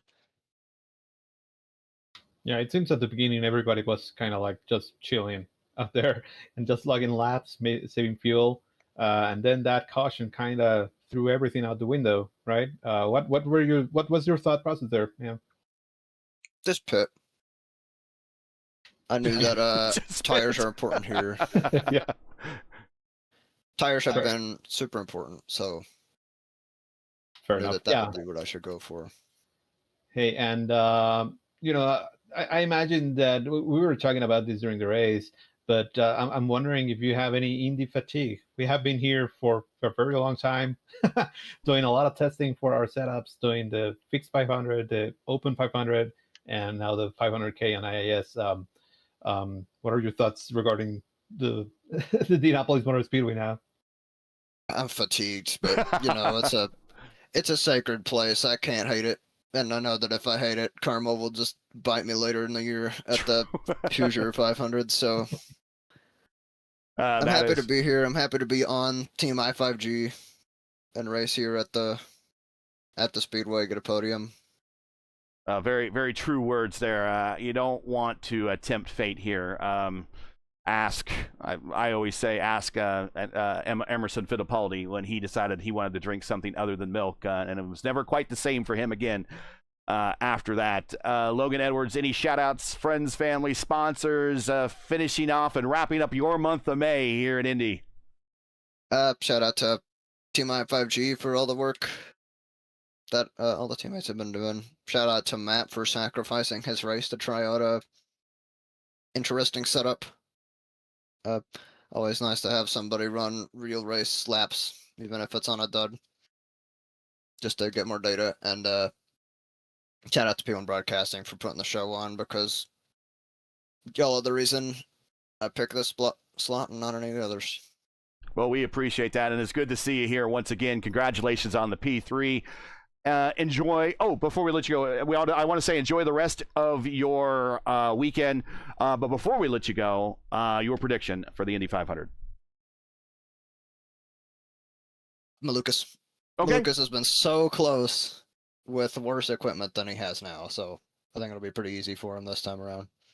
All right, Logan Edwards says David Malukas. We've heard his name more than once here on this stream, so that's his choice. And have a great race watching. Have a great time watching the Indy 500. Have a good Memorial Day, and we'll catch you at the next race. See you, Gary. That is Logan Edwards. Let's bring in Ty Quilla, and here is Ty. Ty, good to have you here.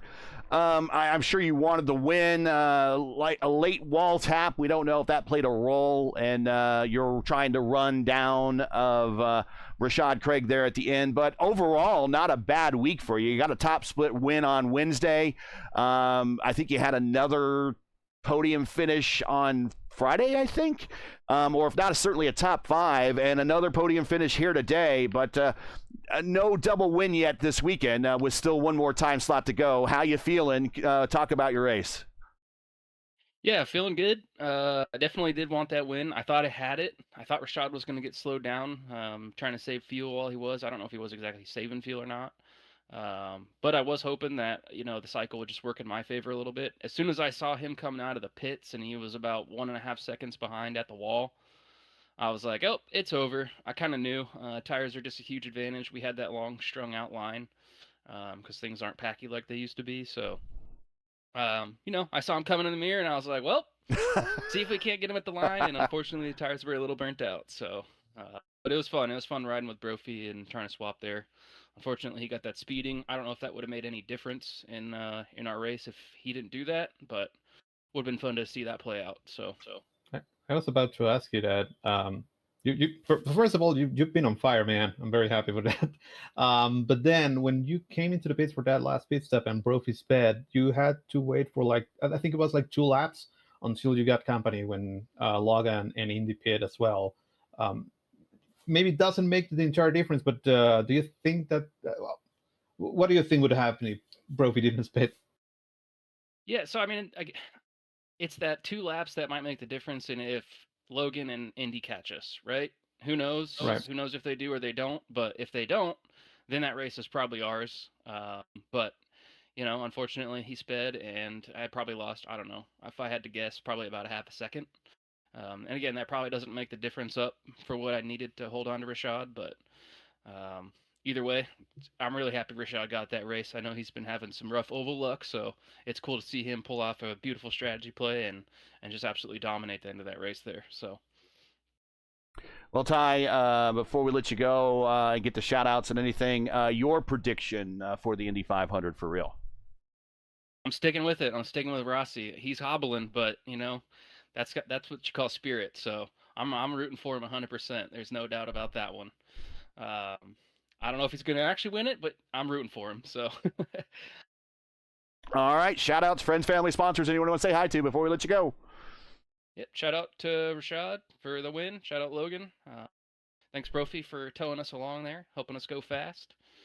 Shout out to you guys in the booth for being here today. And shout out to my Alliance teammates. It's always good running with them. Sometimes we have some more unfortunate luck there. Sorry to Jesper and Matt. Yeah, I think that's about it. All right, congratulations. We'll see you probably on Tuesday next when we get back to the Oval Series here on iRacing when we head to, I think, Gateway's next on the schedule there. So we'll see you there. Sounds good. Take care, guys. That is Ty Quilla. Let's bring in Rashad Craig, and here he is. Join us in the booth. A big top split win, and on top of that, it's at Indianapolis. And a great call, a late splash and dash, even adding tires there at the end, popping out at about 6th or 7th and still having to run down everybody in front of him. And he did that with a very limited amount of time left in this race, and he gets the win. Rashad Craig, congratulations. Probably, I know you've been an Open Series champion, and you won many races and placed well in many races over there, but this has got to right up there with one of the more satisfying victories you've gotten in a while. Yeah, it does. Normally, when I try something different here, it almost never works out, but this time it really did. And it's finally it feels good to win here. It's so hard, but even on like slightly shortened race like this one is here today, but it just feels really good, man. Man, that's awesome. First of all, Rashad, I'm very, very happy that you got the win. Congrats, buddy. And we were thinking about what the strategy was going to be for you on that last stint, since you were able to make the tires and last that long, and you were doing a really good lap time towards the end of the stint. We were wondering if you could maybe not take tires. We clearly were in the wrong, because taking tires helped you navigate traffic like as if they were standing still. But do you think that tires or not taking tires would have also helped? You would have maybe come out in front of Ty, but it probably would have been a little bit different, right? Yeah, I probably would have had more positions, but passing anybody would have been very difficult, because by the end of that stint, like even sitting behind those lap cars was getting difficult, and you get a little bit more grip with them cooling off, but I don't think I would have had the ability to pass the way I did. So yeah, I think in hindsight, yeah, taking tires was definitely the right call. Well, glad you didn't listen to Matt or any of us, because we were thinking no tires. So yeah, definitely don't listen to the people in the booth. That's why we're in the booth. We don't want to race anymore. Any shout outs? But before we get to shout outs, I want to ask you this question, and then you could lead into shout outs with your answer. Your prediction for the Real 500 on Sunday, and any shout outs, friends, family, sponsors, anybody you want to say hi to before we let you go. Oh boy. I don't really have any predictions for the 500. Like, I kind of just like taking it all in and enjoying the show. If I have to pick anybody, no, he's not the most favorite person of everybody. My favorite driver is Newgarden, and I hope he can get another one.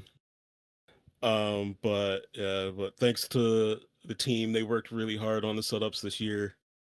Almost everybody on the team had a hand in it. changing something that made the car better. Thanks to friends and family, thanks to you guys broadcasting, and hope everybody has a good weekend Memorial Day. Congratulations on the win. Definitely one that has been owed you for a while. Congrats on that. Enjoy your weekend, and we'll catch you at the next race. All right, thanks, guys. That is Rashad. Craig. Tony, before we get to your prediction, we're done with Indy. And in fact, well, most of us are done with Indy. I don't know if you're going to be at the votive race for their last round here, I think in June. Yeah, I'm not done with Indy then. We're not done with Indy, but for the most part, the community as a whole is done with Indy. Votive, the Indy Oval Series will have their final race of their season here at Indy. Coming up here on I think June 7th. I think at 4:30. June 7th. Yeah, and it's going to be before the Gateway, the Gateway race that night, which will be on Fox in the prime time. So we're going to be racing at 4 o'clock for votive here. So we got at least a couple of weeks off before we dive back into the car, before we get back to Indy, and I have to broadcast another Indy race. But still, we're done. We made it through. Our month of May is over. Overall, we saw some great races. Fixed. Probably there's some that remains to be fixed on the fixed setup. It was not a very good race at all on fixed side. Even going back to April and the Elite Racing League, it just wasn't very exciting. The car doesn't look like it races very well, and the race wasn't very good. But on the open side of things, wow, the open races and the open setup races have been fantastic. Yeah, 100%. I almost even forgot about everything that happened with fixed because it was that bad. it was so bad, man. I don't really remember any other time, and I have been doing this for many years now. But the fixed 500, the setup was just not good. It didn't provide any passing opportunities. You had to really wrangle the car to make sure that it did something, and it became a procession. It was boring. But the open stuff, man, I don't think I've had more fun than this year. The entire, setup being open for us to do anything that we want. The temperature was also very good. It really helped to, make the show stand out. And, we all had a ton of fun building that setup. And like Rashad was saying, we all added a tiny bit here and there. And it paid off. The guys, Clendy won one of the 500s. Ty won a couple of races. Jesper did as well. Rashad now. So it has been a very, very successful month of May for us. We wish we can make it and push it a little bit more. Chad had an very unfortunate thing happen on the Broadcast 500 where he was taken out by something completely out of his hands, but overall we did great, and the community I think also came into place for the open one. Like fixed, we kind of know that it is what it is, and hopefully it races good, but if it doesn't, then we will always have open, and it really paid off this year. That's a lot of fun. And there are the points. We didn't talk about the points at all, and I'll pass it back to you here in a second for any closing thoughts. Here are the points. We didn't talk about the points at all because, well, this is Indy, and points didn't really matter. But here are the points coming into today's race. Kevin Burrell not in the lineup. Hilgard not in the lineup. Berteau, he will gain a little bit. This is the highest strength of field race this weekend, and I'm not so sure the next top split race, which is I believe later tonight, is going to be any higher than this. The strength of field for this race was let me type this in, a 4.1, a 41.44. So that's been the highest one so far. The top split on Wednesday was a 36.56, and the top split on Friday was a 38.16. So unless it's a 42 or higher on later for tonight on Saturday, the 9 p.m. time slot, it looks like Berteau will gain a little bit in the standings. Maybe Ty will as well. Logan Edwards, they will as well. He will as well. But a lot of these names you see here, Burrell, Hilgard, Smeaton, Sheenov, Rodriguez, Law, Curry, not in the lineup today, but kind of an odd weekend with people traveling around. This is one of the biggest travel days of the year, big holiday weekend, and people are going to be in town for the 500. I'm from Indianapolis. When I say in town, they're all going to be here. They're not going to be racing. Really, iRacing kind of takes a back seat. So we'll see how the points shake out after that. But this was the points coming in to today, and I wanted to show that because we spent time making that graphic. But here's your schedule for the remainder of the season, and as you see, we are getting into it now. We're done with Sebring, we're done with Phoenix. We did the inaugural race at St. Pete. We went to Barber. We got through the street course at Long Beach. We got through the opening of the month of May. Now we finally closed the month of May. Next, we're going to go back street racing at the good version of the Detroit Grand Prix, and then we go back to Gateway, Road America, Mid-Ohio, Nashville, Portland, Circuit Gilles Villeneuve. The Chicago street course will stand in for Washington, D.C. Then we go to Milwaukee for our final oval race of the season, and we're going to wrap up at a very brutal Laguna Seca Raceway for round 17. So we still have another 10 more races to go. So still lots to be decided here in the championship, Antonio. And, if you're not leading now, I guess it's, no reason to panic because there's still a lot of racing to go this season. Yeah, it's still kind of early in the season, and then it picks up a little bit on the latter half of the year. But you still have time. You still have time to make something happen. Well, that's going to do Gary, it. Any final thoughts for you? Yeah, first of all, you didn't say who is your pick for. Aha! I'm glad you stopped me. I am going with the old man crew. I'm going to stick with Scott Dixon. I think the place owes him one. I'm also from Noblesville. So that is Derek Daly moved there, and that's where Connor grew up at. So I will be rooting for him. Newgarden is my man. My main man is Newgarden is my man. So I am definitely rooting for him. Interesting. I was considering him, but I didn't really want to shout him out until we asked Adam Blocker after he got a win here on an interview, and he said, I asked him who was he looking at, and he said Helio Castroneves. So this is a guy that works for one of the teams and he's seen many laps at the Speedway, and when he's shouting out Helio Castroneves, Mr. 4-time run, Mr. Drive for 5. I guess you can't take your eyes off him necessarily. So let's watch Castroneves. Let's even watch Power for let's do a complete shout out for all the old guys. My one dark horse and my one surprise, and I think will just piss off a bunch of people if he does well, is Ferrucci. He seems to be pretty consistent, but I've named a bunch of names, but Dixon is the one I'm going to be really rooting for. Dixon and Newgarden, those are the two I'm going to be really rooting for. But if we see Daly, Ferrucci, Castroneves, and Power do so bad, or do pretty good, I will not be unhappy at all. Gotcha. Yeah, I'm in a similar point. My main pick is Power. I think he's got a chip on his shoulder, and the Andretti cars have been really good the last few years at the Speedway, whereas the Penske cars have been kind of hit or miss. So I think that there's a possibility for him to do good, and I think Award also. That would be huge for you down in Mexico. I bet you that there will be. Is there going to be a lot of watch parties down there that you know of? Anyone that's going to be any Pato watch parties down there? I don't think so. Bummer. Yeah. If once he wins the 500, then it will become larger.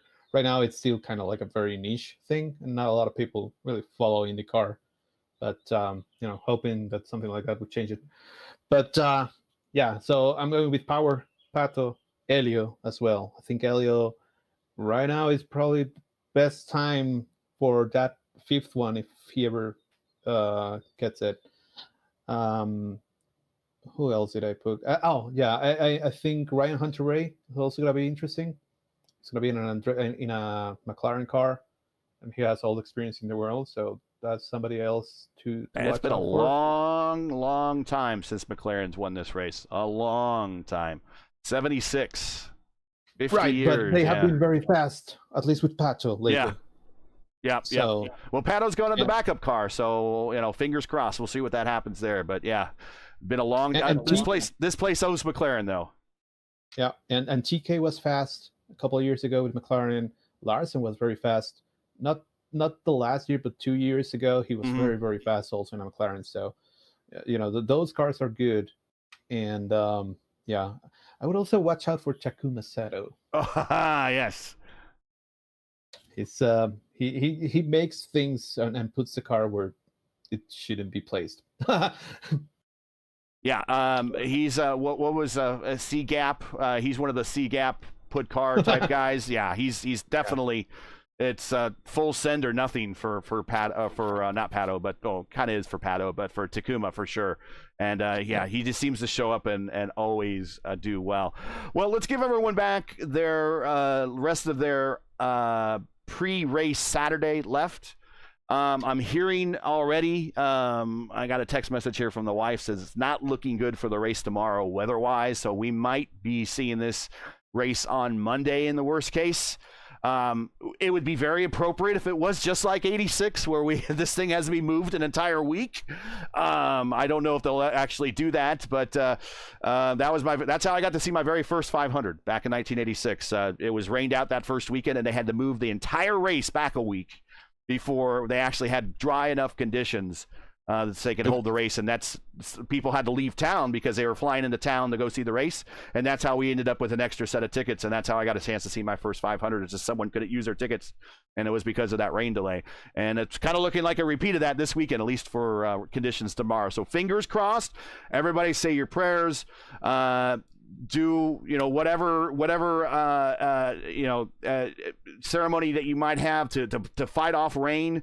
We need to get the vortex going here and kind of move, as Darrell Waltrip called it, the racing vortex, to get the wind whipped up around so the clouds won't gather over the speedway. Well, we'll see if we get the rain in tomorrow, but here's hoping that we get a 500-mile race in tomorrow. I don't want to see a partial distance race. I don't want to see a half distance like we've seen before in the past. I know Johnny Rutherford got one of his wins that way.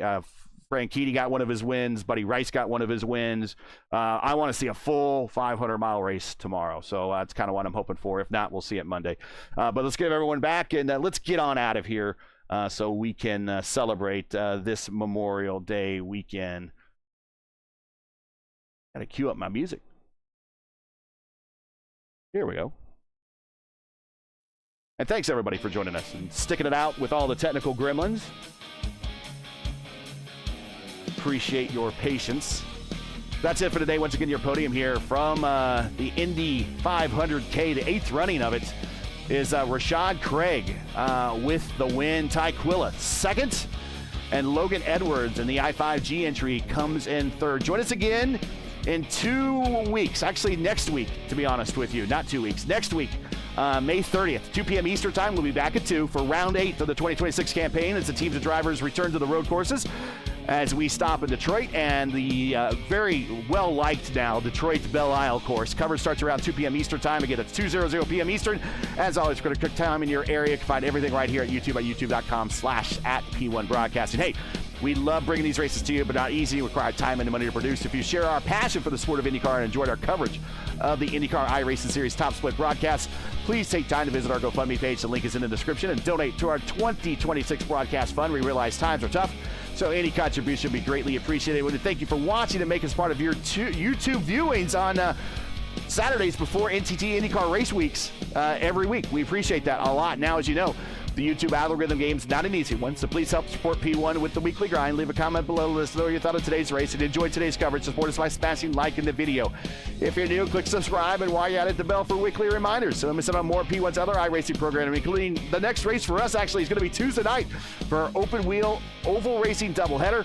Race 1 kicks off at 8:15 p.m. Eastern Time with the iRacing IndyCar Oval Series Tuesday night top split at Gateway, immediately followed by the iRacing Indy Next Oval Series at Legacy Phoenix Raceway, or as I like to say, the proper Phoenix Raceway at 9:30.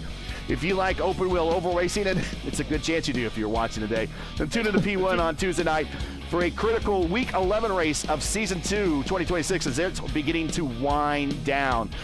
P1's IndyCar iRacing Series Saturday Top Split coverage is presented to you by 4D Racewear. Check out 4D's line of made-for-sim racing gloves, shoes, and apparel Visit them today at 4dracewear.com. You can click on the link in the description. Track cams for this race are provided by Whiplash Sim Cams. Get the most out of your iRacing experience with Whiplash Sim Cams. To learn more about Whiplash, like them on Facebook. You can follow on X and Instagram. All the links you need are in the description. For business inquiries to learn more about P1 and what we do, like us on Facebook. You can follow us on X and Instagram. You can also follow all of our social links on Linktree.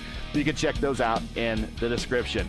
So for El Patron, Tony Estrada, we also had in the booth with us Jesper Dahlgren. We also had in the booth Matt Hallball. Also not with us, but with us in mind is Ryan Skywalker, who had to work, unfortunately, today. We wish him a great race week as well. Everyone at 4D Racewear and here at P1, I'm Gary Gotso saying all thanks for watching. And to all of our men and women serving in the military and as first responders, Godspeed, God bless, and come home safe.